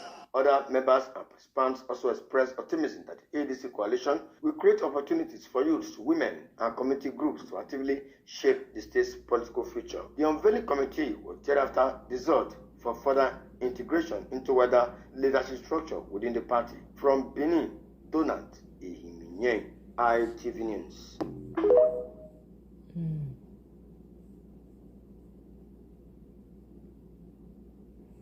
So that's it, guys. That's all I have for you. I say make I come, bring the matter, come give una. Make una see wetin dey happen for una country, for una obodo. Okay? Meanwhile, the federal government gives Tompolo 4 billion naira every month to protect Niger Delta pipelines. Una dey hear? Okay. All right, I leave it here for now. Thank you very much for joining me. Kola, you said there are always these gaslighters who think that they're smart with their words. It's always the case now. I had back and forth with someone on a group chat recently.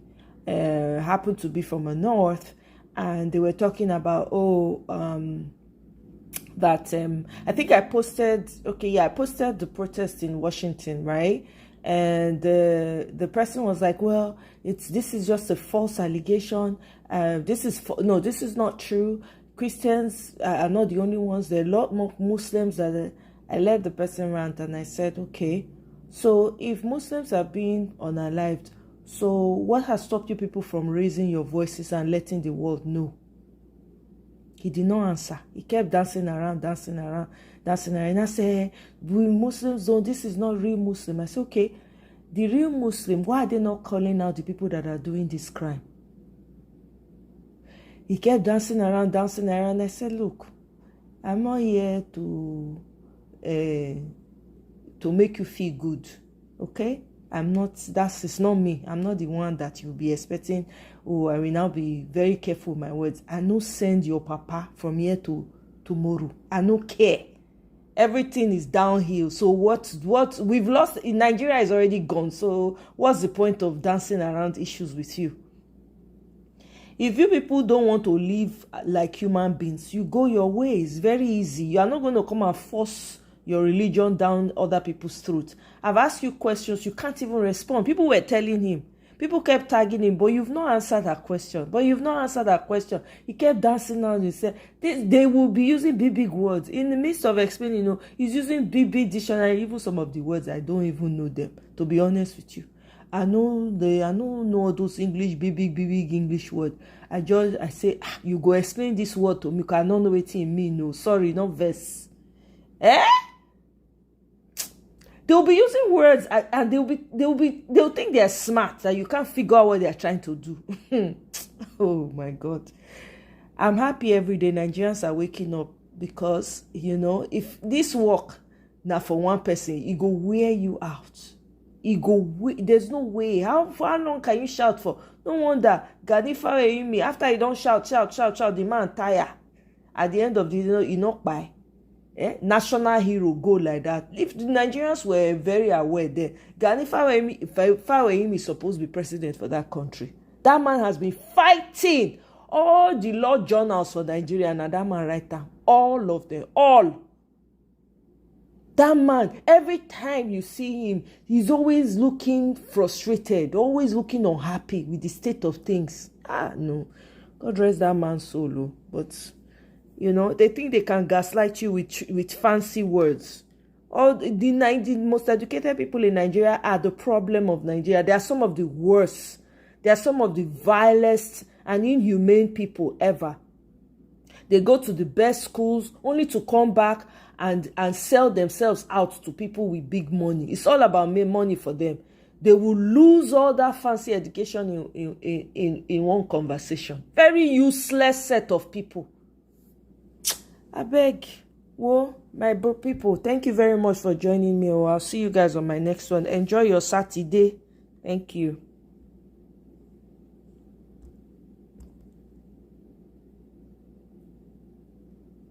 Exactly. Too many of them. It's a shame. The most educated have turned out to professors selling out.